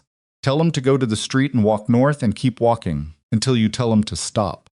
Voss dialed with one hand and was already heading for the restaurant door. Isabella followed her into the cold and the noise of Harrison Street at 8:15. On a winter evening, the sidewalk thick with people moving between restaurants, the kind of ordinary Boston night that had no idea what was happening inside it. Voss spoke into the phone for 6 seconds and then lowered it from her ear with an expression that Isabella had not yet seen on her face. It was the expression of someone receiving information they had prepared for, but had hoped would not arrive. "He's not answering," Voss said. The cold air came in hard off the street. Isabella looked at Voss. Voss looked back at her. And in the yellow light of the restaurant's exterior, they stood for a moment in the specific suspended stillness of 2 people who have just understood that the situation has already moved past the point they were managing toward. "Text Sal," Isabella said. "Tell him to pull back from Meridian. Right now. Don't let him sit there." She pulled out her own phone and texted Sal as she said it. "Pull back now. Different route home. Do not go back to the building." The response came in 40 seconds, already moving. 2 men came back out. They had something with them. Looked like a drive or a case. They moved fast. Isabella read the text twice. She read the words "a drive" or "a case" and thought about Christine's ownership summary and the electrical draw consistent with servers and 8 months of Vasari's financial records, backed up by a man named Carver, who was now not answering his phone. She looked at Voss. They got it. Voss's jaw tightened. She looked away down the street and then back. If they have the records, Carver's records on Vasari, or Vasari's records on Carver. The pause that followed was 1 second too long. "What?" Isabella said. Voss looked at her, and in that look and the fractional hesitation, the way her eyes moved just slightly to the left before coming back, Isabella felt the floor of the situation tilt. "Renata," she said. Her voice was very quiet. "What was in that building?" Voss breathed out through her nose. She looked at the sidewalk and then back up, and when she spoke, her voice had the flat, careful quality of a woman delivering a structural load. "Both," Voss said. "Carver was running documentation in both directions. Vasari's operational finances, yes, but also a parallel record set." She paused. "A record of everything Carver passed to your husband. Every piece of intelligence, every contact point, the dates, the amounts, the names." Isabella stood on Harrison Street in the February cold and felt the information arrive in her body before her mind had fully processed it. Carver was documenting the exchange, she said. Not just collecting intelligence for Luca, recording that he was doing it. Insurance, Voss said. That's how Carver operates.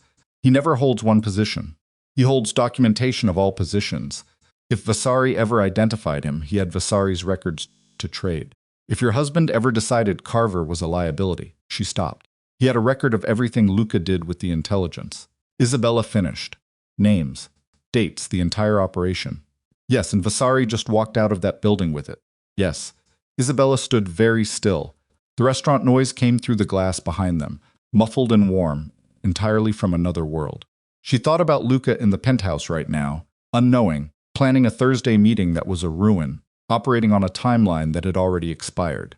She thought about the specific catastrophic shape of what had just happened. Vasari did not just neutralize the intelligence breach. He had acquired documentation that exposed the entire operation, every name, every exchange, every point of contact between Luca's organization and Carver across 8 months. He had acquired leverage, not just the ability to protect himself, the ability to dismantle Luca Moretti. She thought about the text from the man in the sedan. She moved. She thought, Vasari doesn't just know about Luca's operation. He's known I was moving. He let me move. He watched me go to the restaurant tonight. He watched me meet Voss.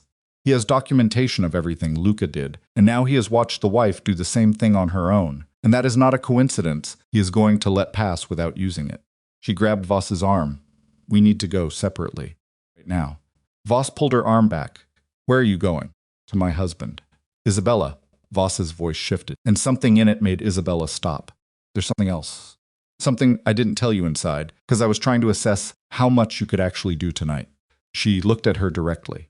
The reason I said the timeline was moving faster than Luca knows, it's not just Trent. It's not just Carver. Isabella waited. Vasari has been running his own source inside the Moretti organization for 2 months, Voss said. I found out 4 days ago. I was going to tell Luca Thursday. Her voice was steady and flat and very careful. Someone close to Luca has been feeding Vasari his movements. Not operational details, personal movements. Where he goes. When he's alone. Who he meets outside the regular structure.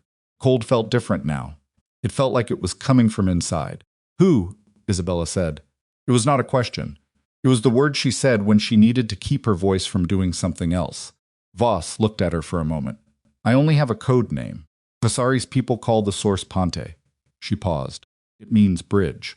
Isabella thought about the penthouse. She thought about the people who moved through it. Trevor, the assistant. Cleaning staff. The building's security personnel. The senior associates who came for late meetings and left with the particular careful energy of men who understood. They were in a place where nothing was recorded. She thought about the layers of access, the circles within circles.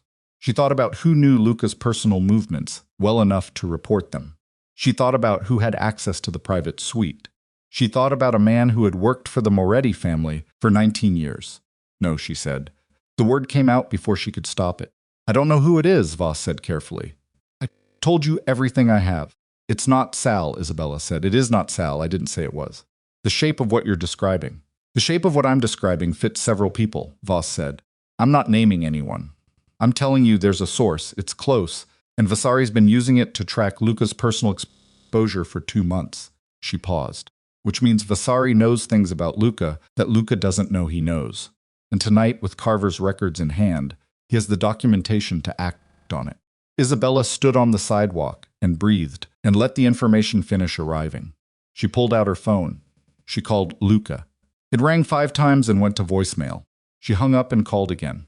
4 rings. Voicemail. She looked at Voss. He's not picking up. He may have his phone off for the evening. He sometimes does when Voss stopped. When he's in the private suite, Isabella said. Voss said nothing.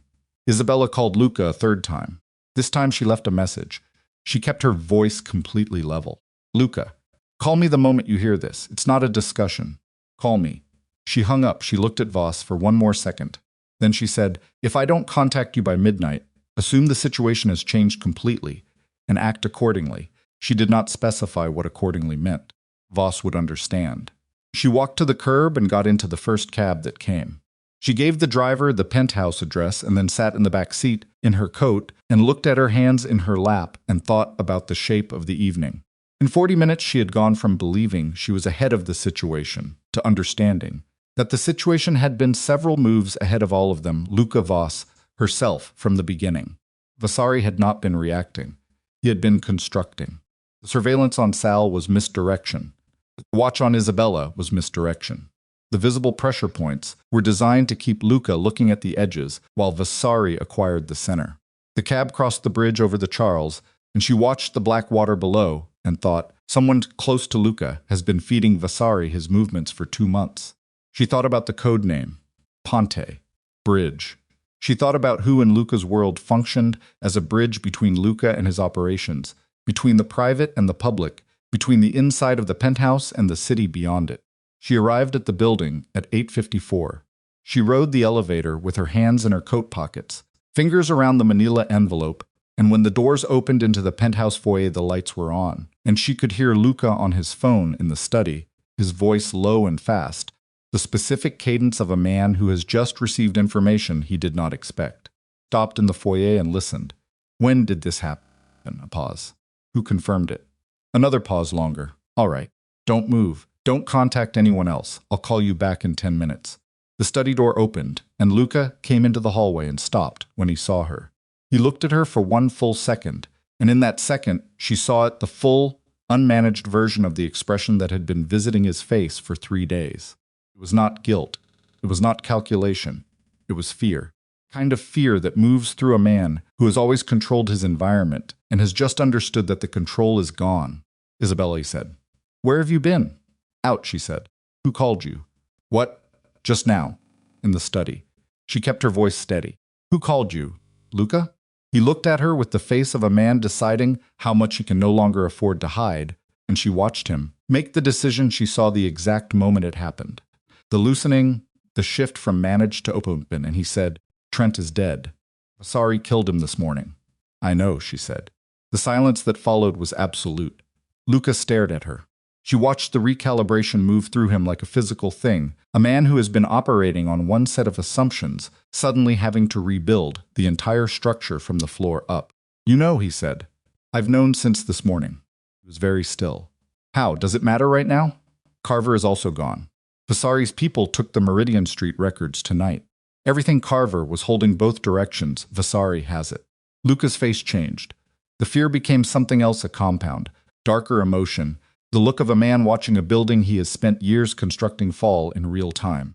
He moved past her into the living room, and she followed him, and he stood at the window with his back to her, and both hands pressed against the glass. "You know about Meridian," he said. "I know about Carver. I know about Voss. I know about the last 6 weeks and the 2-source operation and the Thursday meeting." She stopped in the center of the room. "I also know that there is a source inside your organization. Someone Vasari has been using for 2 months to track your personal movements. Someone close." Luca turned from the window. The look on his face was one she had never seen before. In 8 years of watching this man's face across every kind of table and through every kind of evening, she had never seen this particular combination, the raw, undefended exposure of a man who is confronting simultaneously the dissolution of his professional control and the realization that his wife has been several steps ahead of him in the dark. "Where did you get that?" he said. His voice was very low. "From someone who got it from someone else, who got it from the right place," she said. "The name the source operates under inside Vasari's network is Ponte. Do you know who that is?" He looked at her for a long moment. Something was happening behind his eyes, a rapid, brutal sequence of assessment and elimination. The face of a man running through his own inner circle and applying new criteria to everyone in it. "No," he said. "I don't know who it is," she believed him. The way he said it, stripped and flat, without the managerial quality she had learned to read, as construction sounded true. "Then we have 2 problems," she said. "Vasari has documentation of your entire operation with Carver, and he has a source inside your organization who can tell him your movements in real time." She crossed her arms. "And you have a meeting on Thursday at Pemberton Street that Vasari's people may already know about." Luca looked at her.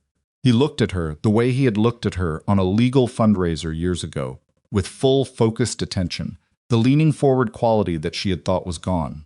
"You've been doing this for how long?" he said. 3 days, she said.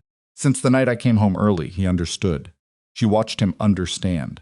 She watched him trace the line from the night she came back from the gala to this moment in the living room, and she watched the understanding arrive in his body, the way his shoulders changed, the way his breathing changed, the specific quality of a man who is looking at his wife and seeing her clearly for the first time in a very long time.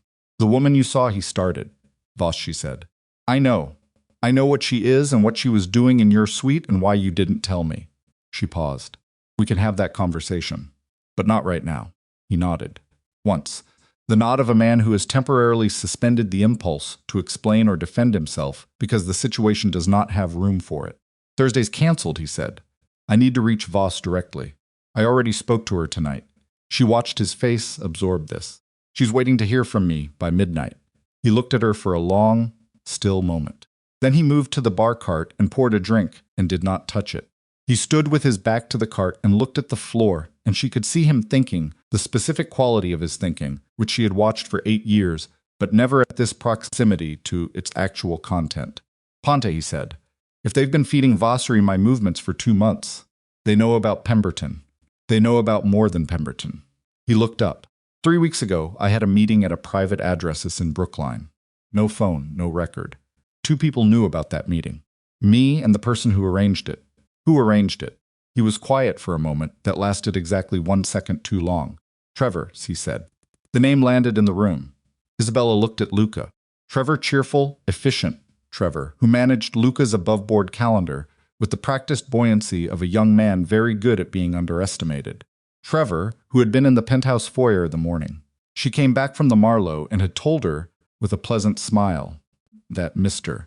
Moretti was in meetings and unreachable. He has full calendar access, she said.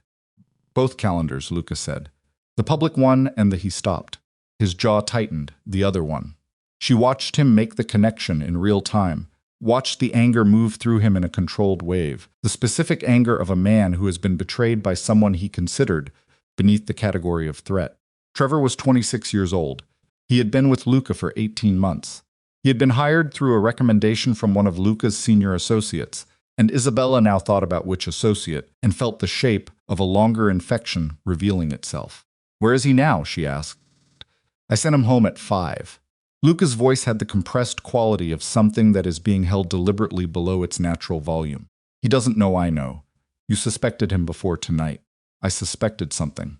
Not him specifically. He picked up the drink and set it back down without drinking. I thought the exposure was coming from Voss's side.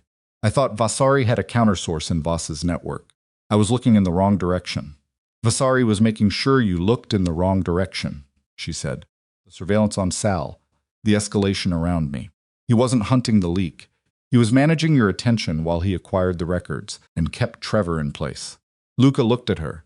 The expression on his face was not the one she had been married to for 8 years.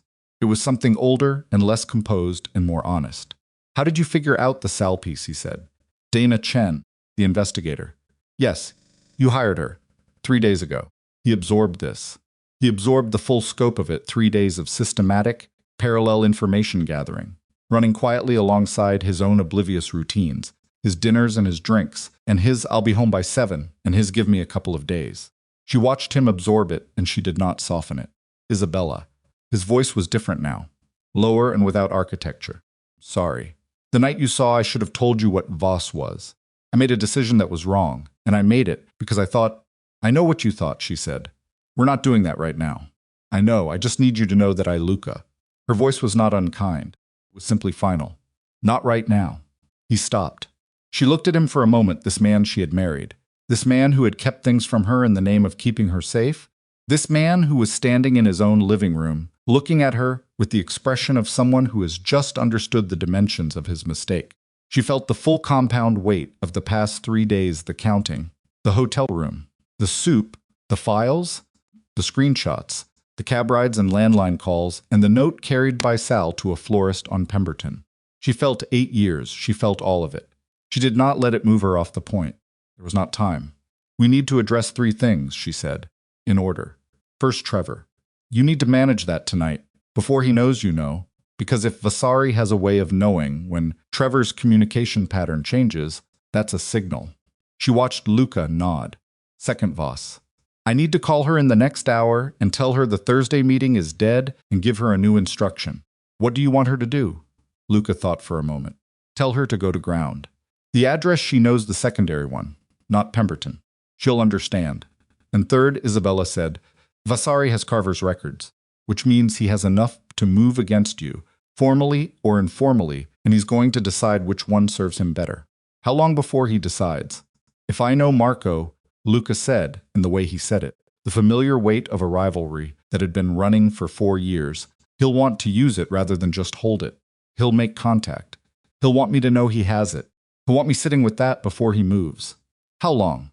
24 hours. Maybe less. She nodded. She turned toward the study. I need to make some calls. Go handle Trevor. Do it quietly and do it completely, and don't leave anything he can use when he understands that you know. She stopped at the study door and looked back at him. And Luca, the associate who recommended Trevor. I want that name when you're done. He looked at her for a moment. Something moved through his expression that she recognized from very early in their marriage, the look of a man who is recalibrating his understanding of who he is standing in front of. Danny Greco. She filed the name. She went into the study and closed the door. She sat at the desk and called Dana first. Dana answered in one ring. Isabella gave her Trevor and Greco in 60 seconds flat and told her she needed everything on both of them before morning. Dana said she'd have something in 3 hours. Isabella said make it 2. Then she called Voss. Voss answered on the second ring, the particular tight alertness of someone who has been waiting. Change of location, Isabella said. Not Thursday. Luca will contact you with the new address. Go to the secondary site now. Tonight. She paused. And Renata, was there anything in the Meridian Street building beyond the financial records? Any documentation of Luca's personal movements? Anything that came from inside the penthouse? Voss was quiet for a moment. Carver didn't have access to personal movement data. His source was financial routing, accounts, legitimate front structures. Then the personal intelligence is exclusively from Trevor to Vasari.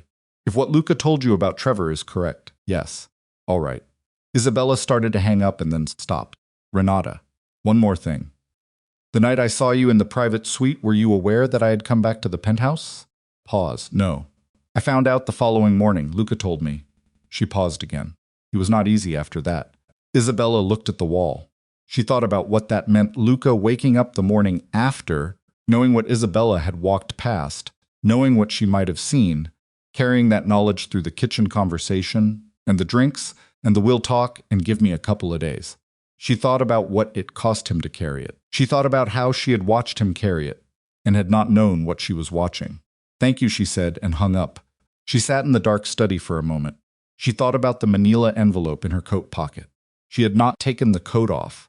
She reached into the pocket and touched the envelope and held it there, and thought about what it represented, not just the legal document inside, but the 3 years she had spent maintaining it, the habit of small preparation that had always felt like prudence and now felt like something closer to prophecy. She had been building a way out for 3 years. She had not let herself know that was what she was doing. She took the envelope out. She set it on the desk in front of her. She looked at it for a long time. She was still looking at it when Luca knocked once on the study door and opened it.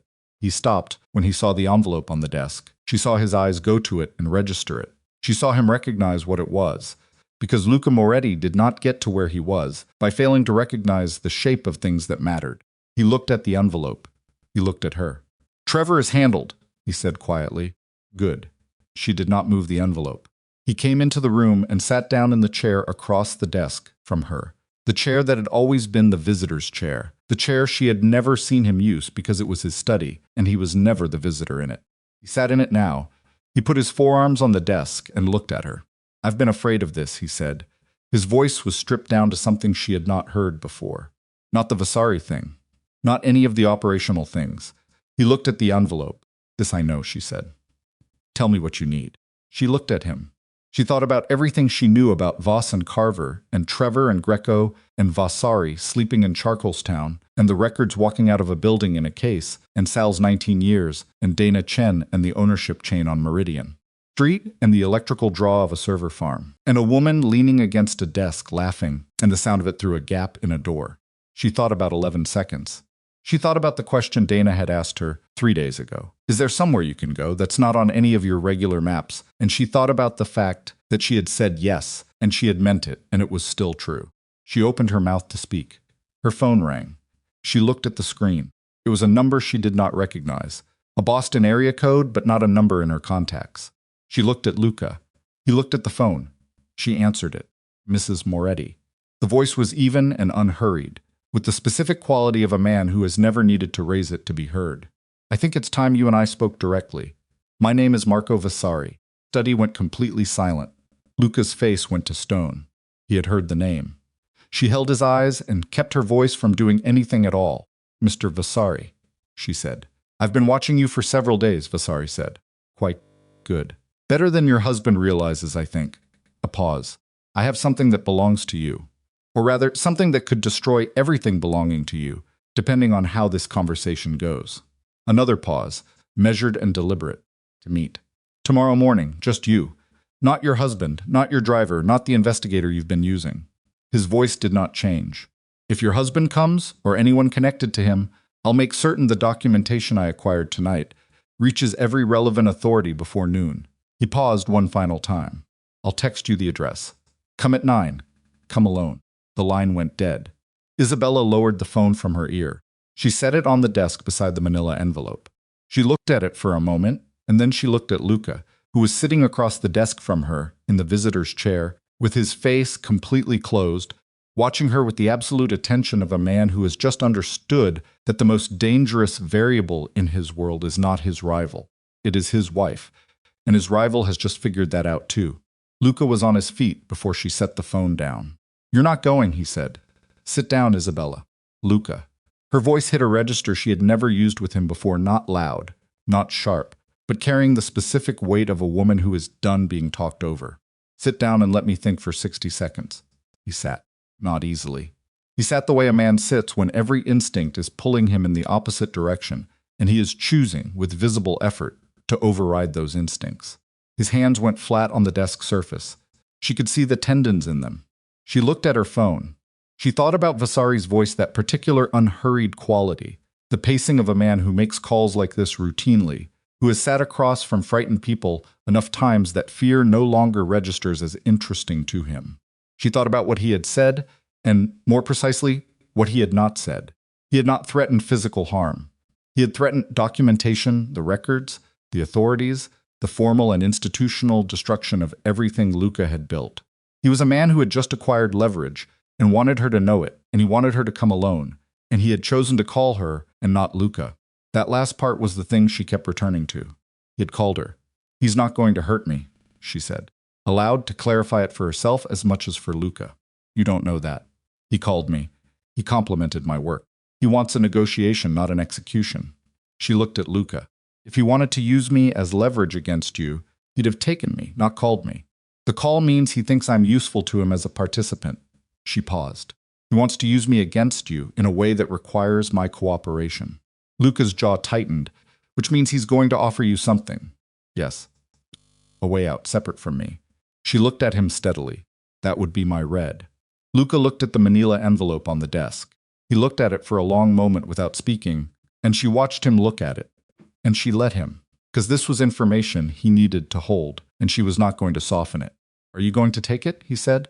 His voice was very quiet. "I don't know yet," she said. "I need to hear what he's offering first." Luca stood up. He walked to the window. His back was to her, and his hands were in his pockets, and she watched the set of his shoulders, the controlled, deliberate stillness of a man who is managing something that does not want to be managed. "I can end this tonight," he said. "I can put 6 people around that address by morning, and trigger the documentation release before you get within a block of it. He might be bluffing." "He's not bluffing," she said. "You know he's not bluffing." He said nothing. His shoulders didn't change. "Luca," she stood up. She walked around the desk and stood behind him, close enough to speak without raising her voice.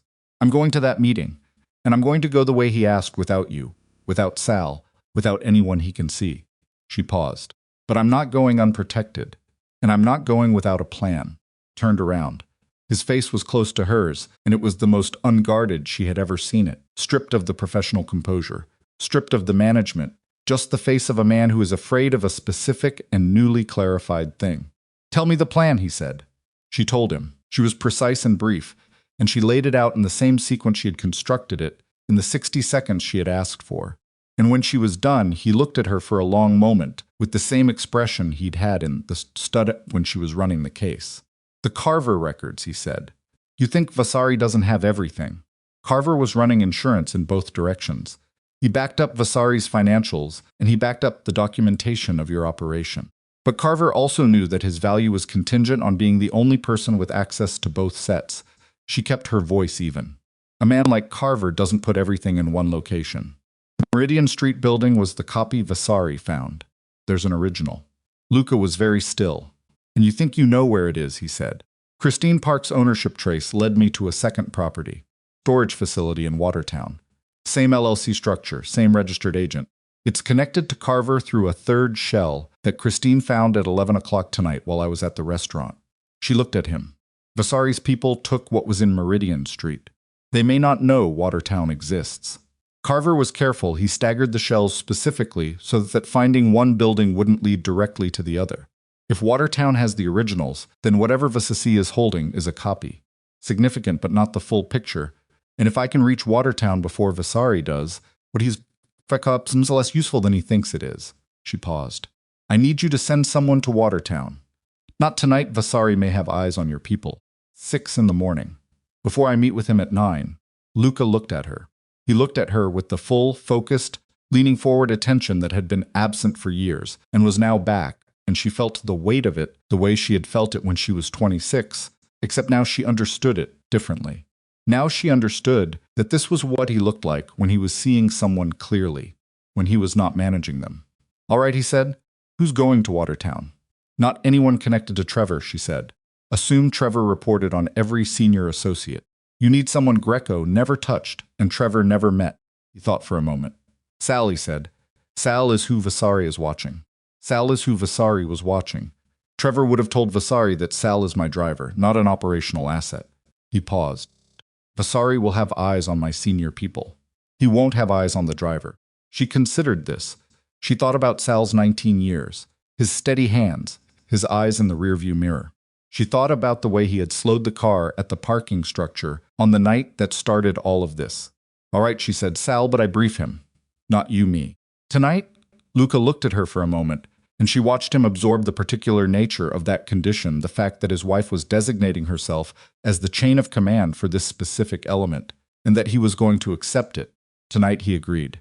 She called Sal from the study while Luca made his own calls from the bedroom. The door closed, both of them working in parallel in a way they had never worked before. Sal answered in one ring. She gave him the Watertown address. She told him 6 in the morning. She told him what he was looking for, a storage unit accessed by a numeric key that Christine had located in the ownership documentation, specifically Unit 41 on the building's second floor. She told him not to take his own car and not to contact Luca directly until he was already there. Sal, she said, whatever you find in that unit, photograph everything. Don't take originals. Don't move anything. Just photograph and get out. Understood, he said. And then, how are you doing, Mrs. Moretti? She was quiet for a moment. The question was simple and direct, and it landed with unexpected weight, because it had been several days since anyone had asked her that, and she had not, until this moment, noticed. I'm handling it, she said. I know you are, he said, and the way he said it not as flattery, not as reassurance, but as a plain and observed fact was the most useful thing anyone had said to her in 3 days. She slept for 3 hours. She had told herself 2, but her body made a unilateral decision, and she did not argue with it. Luca did not sleep. She was aware of him moving through the penthouse in the dark kitchen, back to the study, and she lay with her eyes closed and let him move, and did not call him back to bed. She was up at 5:15. She showered and dressed with the same care she had brought to the restaurant, the night before, dark, functional, nothing that would read as either submission or aggression. She drank coffee standing at the kitchen counter in the dark, and Luca came in at 5:40 and poured his own and stood across from her, and they stood in the gray pre-dawn the way they had stood 2 mornings ago, which felt like a different century. The address Vasari texted, Luca said, it's a property in the Leather District. Commercial building, ground floor. I know. She had looked it up at 2 in the morning before she slept. It's registered to a restaurant supply company. The building has 2 exits. The rear exit opens onto an alley that connects to Neeland Street. I want someone on Neeland, not within sight of either exit. If Vasari's watching the building, anyone within 2 blocks who doesn't have a reason to be there will register. She drank her coffee. 1 person. Parked car. Far enough back that they're invisible, but close enough to move in under 3 minutes. Chorus, he said. It was not a name she recognized, which meant it was someone outside the circle Trevor had access to. She's been with me for 6 years. Greco never met her. All right. He looked at her. What are you going to say to him? She set her coffee down. I'm going to listen first. That's the first rule I learned from the best negotiating partner I ever watched. She paused. My senior partner at the firm. She said you never speak in the first 2 minutes of a negotiation. You let the other person tell you what they think they have, and then you know what they need you to believe. He was quiet for a moment. And after you listen, I'm going to find out what he wants, not what the documentation gives him what he actually wants. Vasari didn't acquire those records to hand them to the authorities. If he wanted Luca Moretti in a federal proceeding, he'd have moved on that years ago through other means. He acquired them because he wants something from us, something the records give him leverage to ask for. She picked up her coffee again. I'm going to find out what it is. Sal texted at 6:42 in position at Watertown. At 7:18, Unit 41 accessed. You need to see this. 7:21, sending photographs now.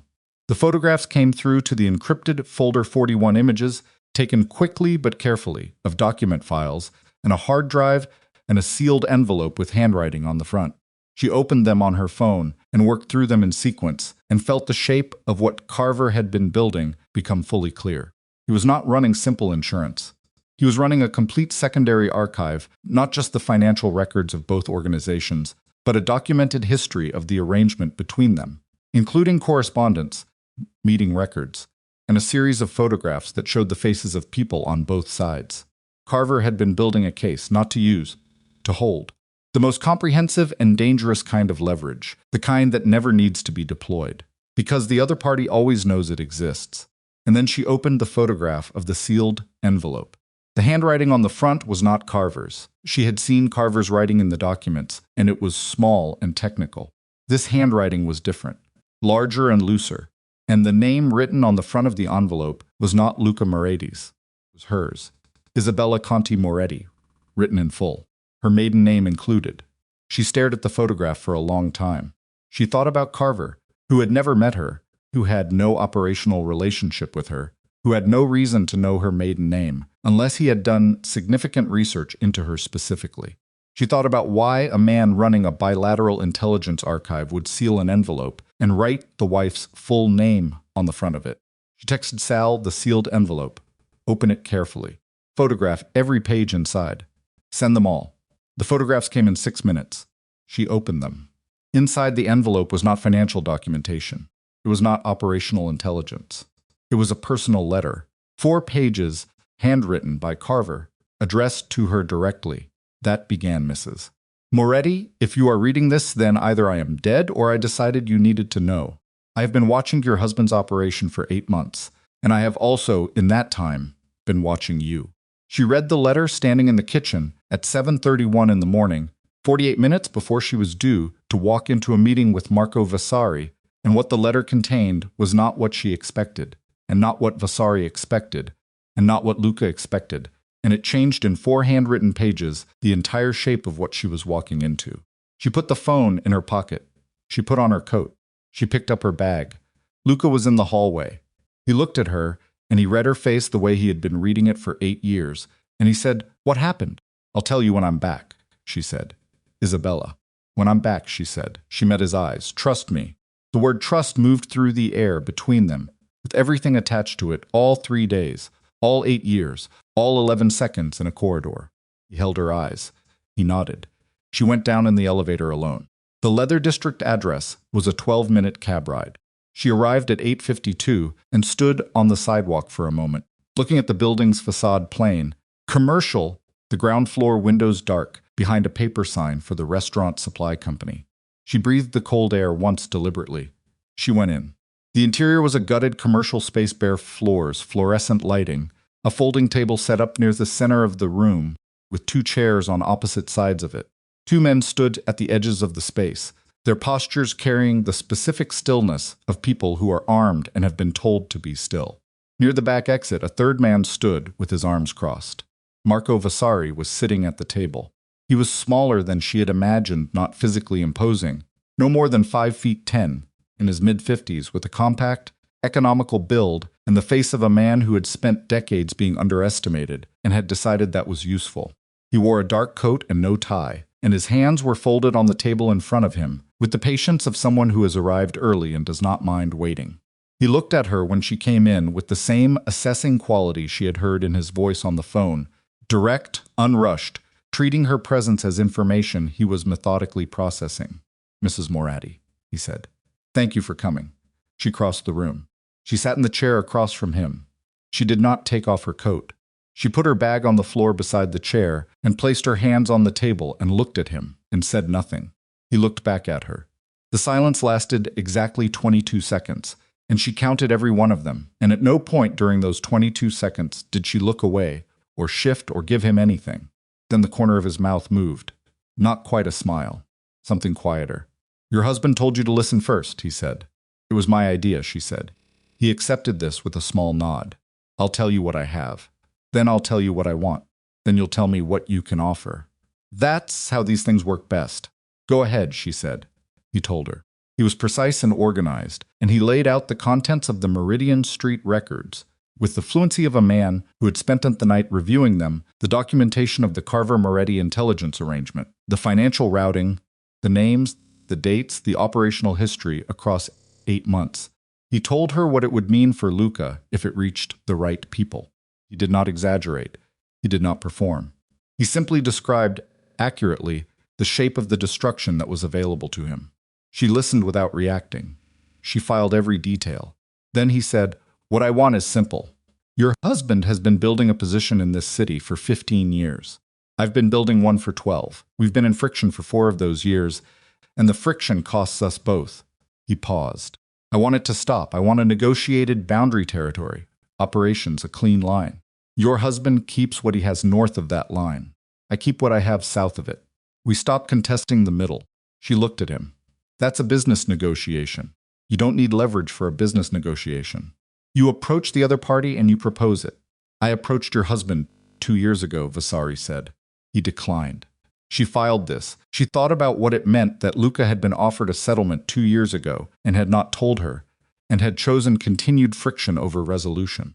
She thought about the shape of a man who refused a clean line because the clean line acknowledged a rival's legitimacy, and she thought about how that refusal had cost both organizations and had ultimately led to this gutted commercial space in the leather district.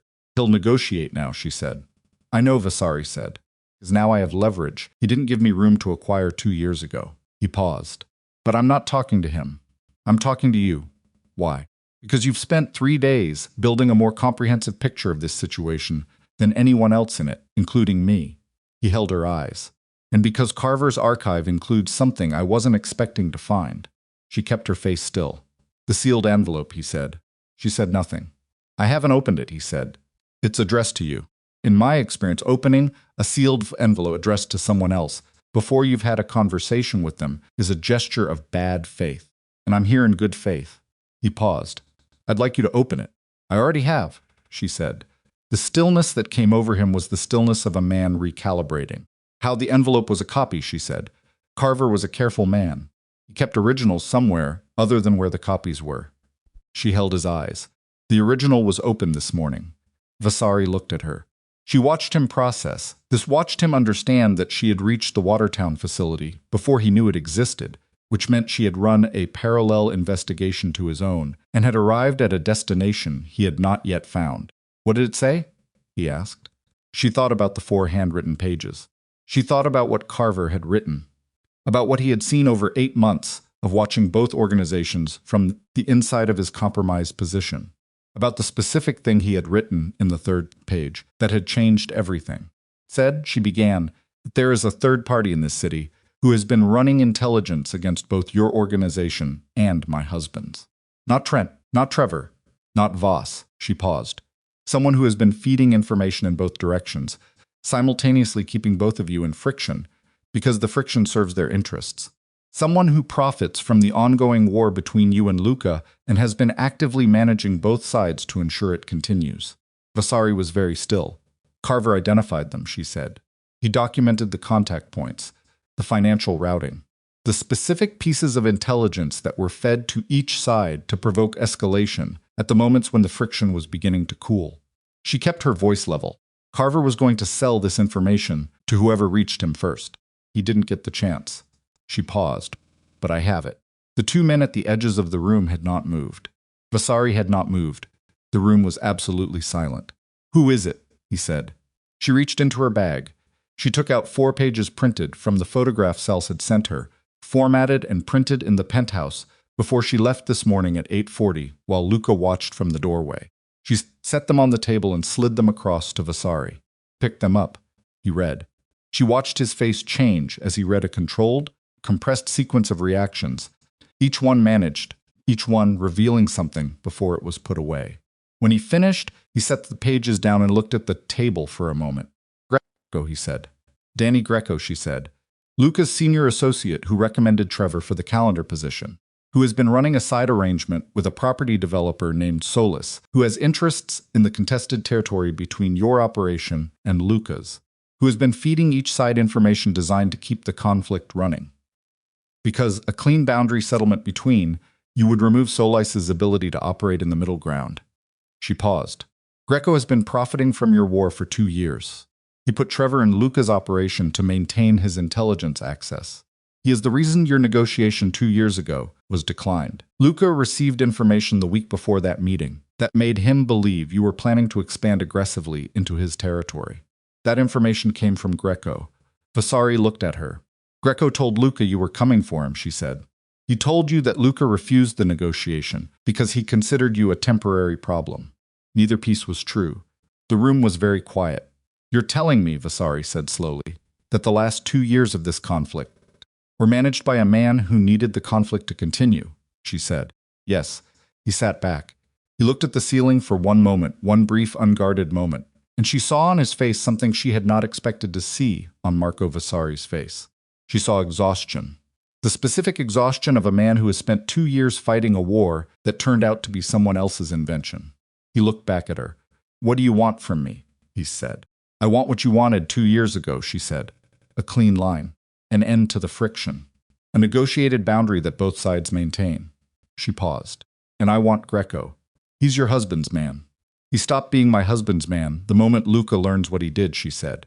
But Greco also ran operations in your territory through the Solis connection, which makes him your problem as much as ours. She held his eyes. I'm suggesting we address him jointly. Vasari looked at her for a long moment. And the records. The Meridian Street documentation. What's in your possession, she said, represents a stalemate.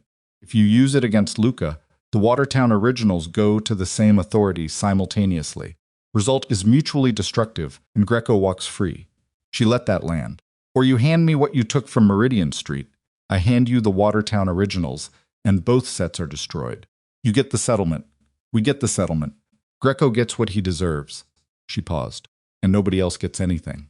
The silence stretched. Vasaris looked at the 4 pages on the table. He looked at her. He picked up the pages and folded them with the precise, deliberate movements of a man making a decision he intends to commit to fully. I want the settlement in writing, he said. Specific terms. Territorial boundaries defined by address range. Signed by your husband personally. You'll have it by end of day, she said. And Greco will be handled before midnight. He looked at her one more time. The assessing quality was still there, but underneath it something else had arrived, the specific look of a man who has been negotiating for 30 years and has just met the most effective adversary of his morning. Mrs. Moretti, he said, your husband is a fortunate man. Beginning to understand that, she said. She stood up, picked up her bag. She turned toward the door. She walked across the bare floor toward the exit with her spine straight and her face composed, and her heartbeat doing something complicated in her chest that she did not allow to reach her pace. She pushed the door open and stepped into the cold of the leather district at 9:47 in the morning, and the air hit her face, and she breathed it. For a moment she simply stood on the sidewalk and let everything that had just happened settle into its proper weight and place. Her phone rang. Luca, she answered. I'm out, she said. Are you all right? His voice was stripped down to nothing but the question. I'm all right, she started walking. I need you to do something right now. I need you to get Greco to the penthouse. Tell him there's a situation that requires his immediate attention. Don't tell him anything else. She paused. And Luca, make sure he comes alone. What happened in there? I'll explain everything when I'm back. She reached the corner and looked for a cab. The war is over, or it will be by tonight. A pause on his end. She heard him breathing. Isabella. What? Come home. She stood on the corner of the leather district, with the cold coming off the street and the city moving around her in all directions. She thought about home, what the word had contained, and what it had cost, and what it might yet mean. And she said, I'm on my way. She got in the first cab that stopped. She sat in the back seat and looked out at Boston passing by her, and thought about Danny Greco, who had spent 2 years managing a war between 2 men who both could have had peace.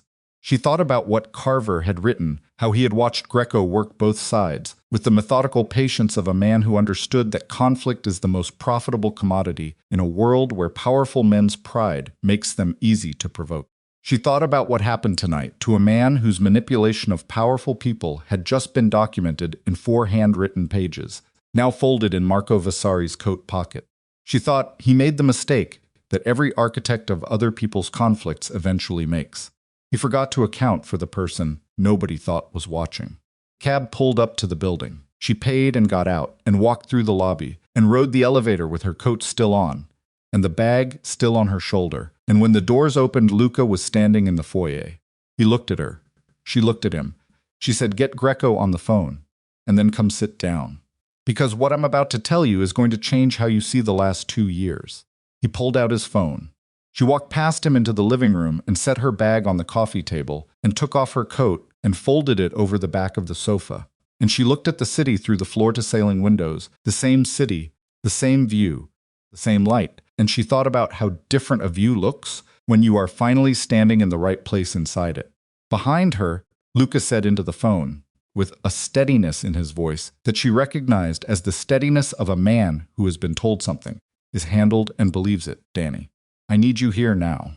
And across the city, in an office where a man named Greco had been watching his careful architecture hold for 2 years, a phone rang and was answered, and a trap began to close with the specific, inexorable patience of a woman who had learned, in 3 days, everything she had been kept from knowing for 8 years and had decided to use every last piece of it. Danny Greco arrived at the penthouse at 11:20. Isabella heard the elevator before she saw him, the specific mechanical sound of it, ascending, which she had memorized over 8 years the way you memorize anything that marks the boundary between your private world and everything outside it. She was sitting in the living room with a glass of water she hadn't touched, her coat folded on the sofa beside her, and when the elevator opened, she watched Greco come through the foyer with the particular energy of a man who has received an urgent summons and is performing the appropriate level of concerned efficiency.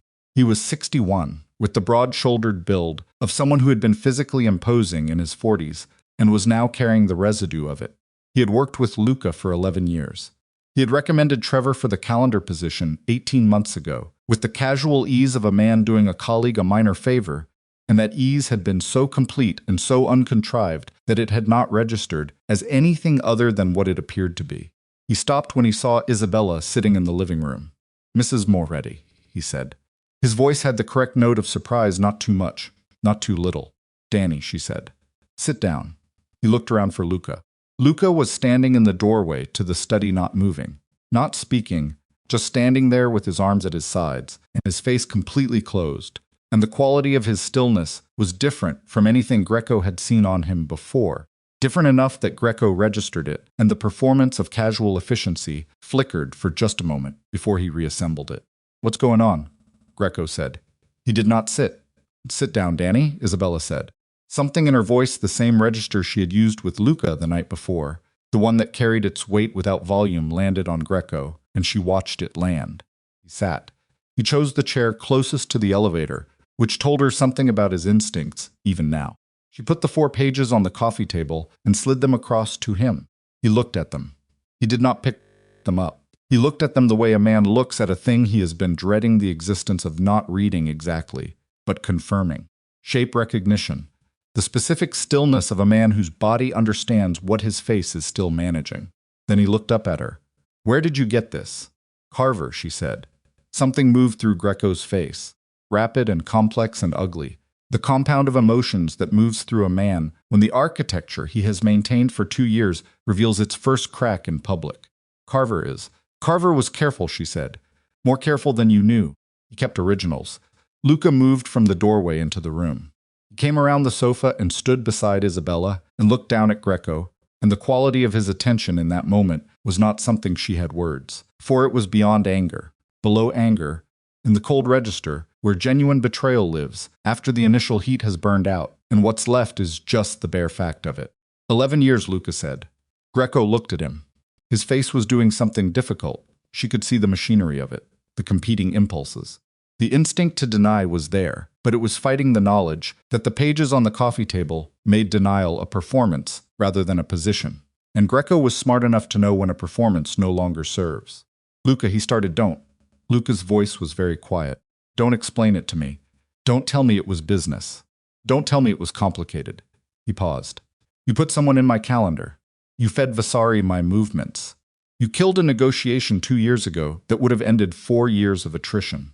He looked at Greco with the full weight of 11 years of proximity turned inside out. You did it so Solus could keep operating in the middle of a war you were managing. Greco was quiet for a long moment. Then he said, and it was the most honest thing she had heard him say.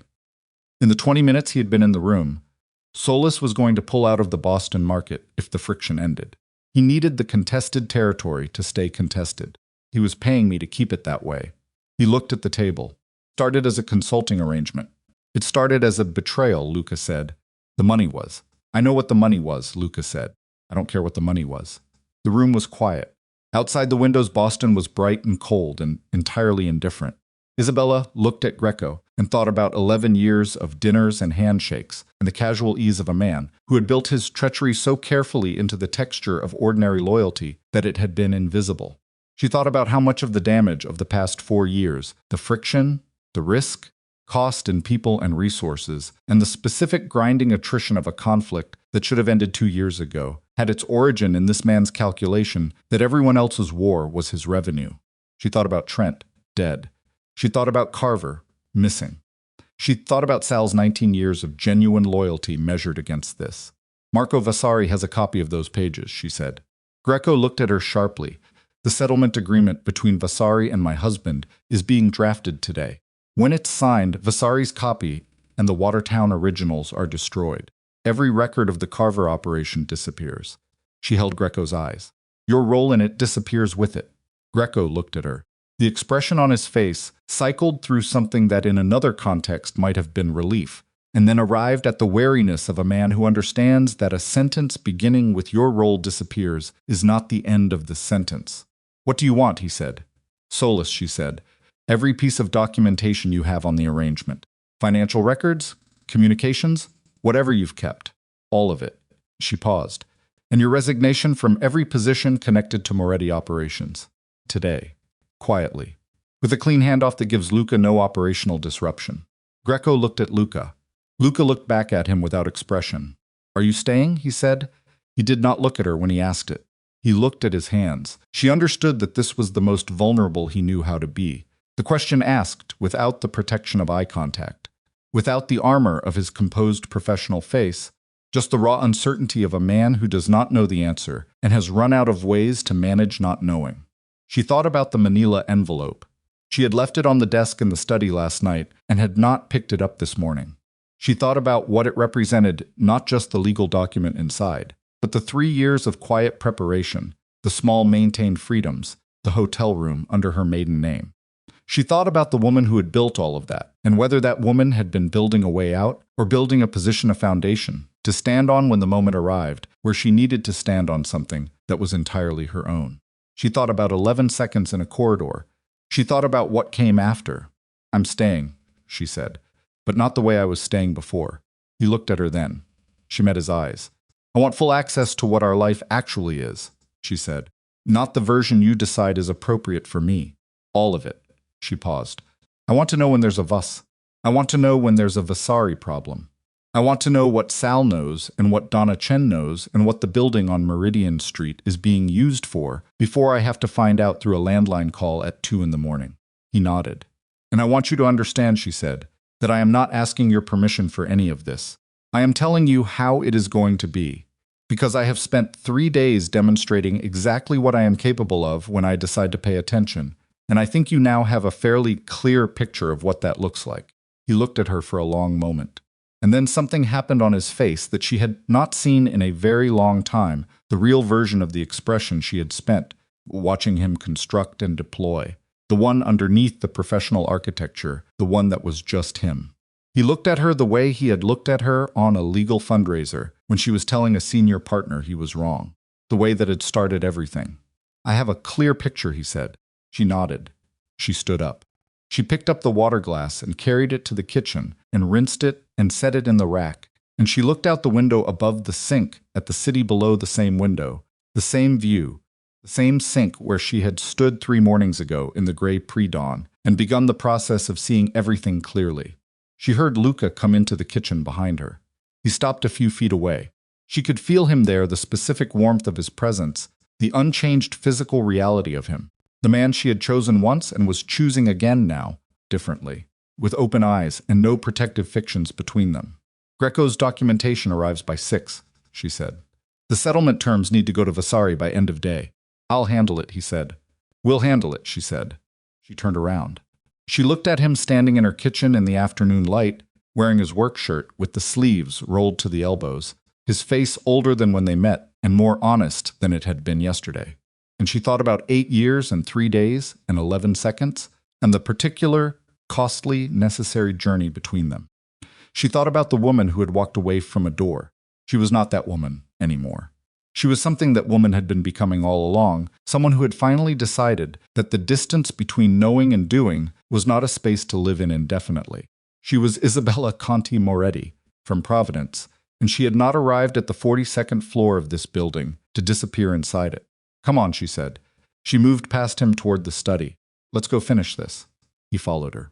She sat at the desk and opened the laptop and pulled up the draft settlement language that she had begun composing at 5:30 that morning while Luca made coffee, and she smoothed the document and looked at its structure and began to work, and Luca pulled the visitor's chair around to her side of the desk and sat beside her and read over her shoulder. Outside, the February light moved slowly across Boston, and the Charles River ran cold and clear below them, indifferent and permanent, the way cities are when human lives move through their enormous patience and conclude their necessary reckonings and arrive. Finally, at the particular hard-won quiet that comes not from innocence, but from truth. The settlement was signed by 6:15. The records were destroyed by 8. Danny Greco's documentation on Solis arrived at 5:59. As if precision in the final act was the last professional habit he could not bring himself to abandon. Luca looked at it for 10 minutes and then gave it to Isabella, who filed it in the encrypted folder and made 2 calls, one to an attorney she trusted, and one to a regulatory contact she had cultivated quietly during her years at the firm, and by 9 o'clock, the Solis arrangement was in the hands of people who would ensure it went where it needed to go through channels that required no further action from the Moretti name. Sal texted at 9:32, all clear. Heading home. He texted back, "Thank you, Sal, for all of it." His response came in 40 seconds, as it always did. "See you in the morning, Mrs. Moretti." She put her phone down. She was in the bedroom, sitting on the edge of the bed, and Luca was in the doorway, and the penthouse was quiet around them, in the way it had not been quiet for many days. He looked at her across the room. She looked back at him. "Go to sleep," she said. "We're done for tonight." Across the room, he sat on the bed beside her. He reached over and took her hand and held it, not with the reflexive ease of long habit, but with the deliberate attention of a man who is choosing to hold something he understands he nearly lost. She felt the warmth of his hand around hers, and she let herself feel it without managing it away. They sat like that for a while, on the edge of the bed, in the quiet room, in the city that ran on beneath them. She thought surviving this did not make her weaker. It made her impossible to deceive again, and that was not the end of something.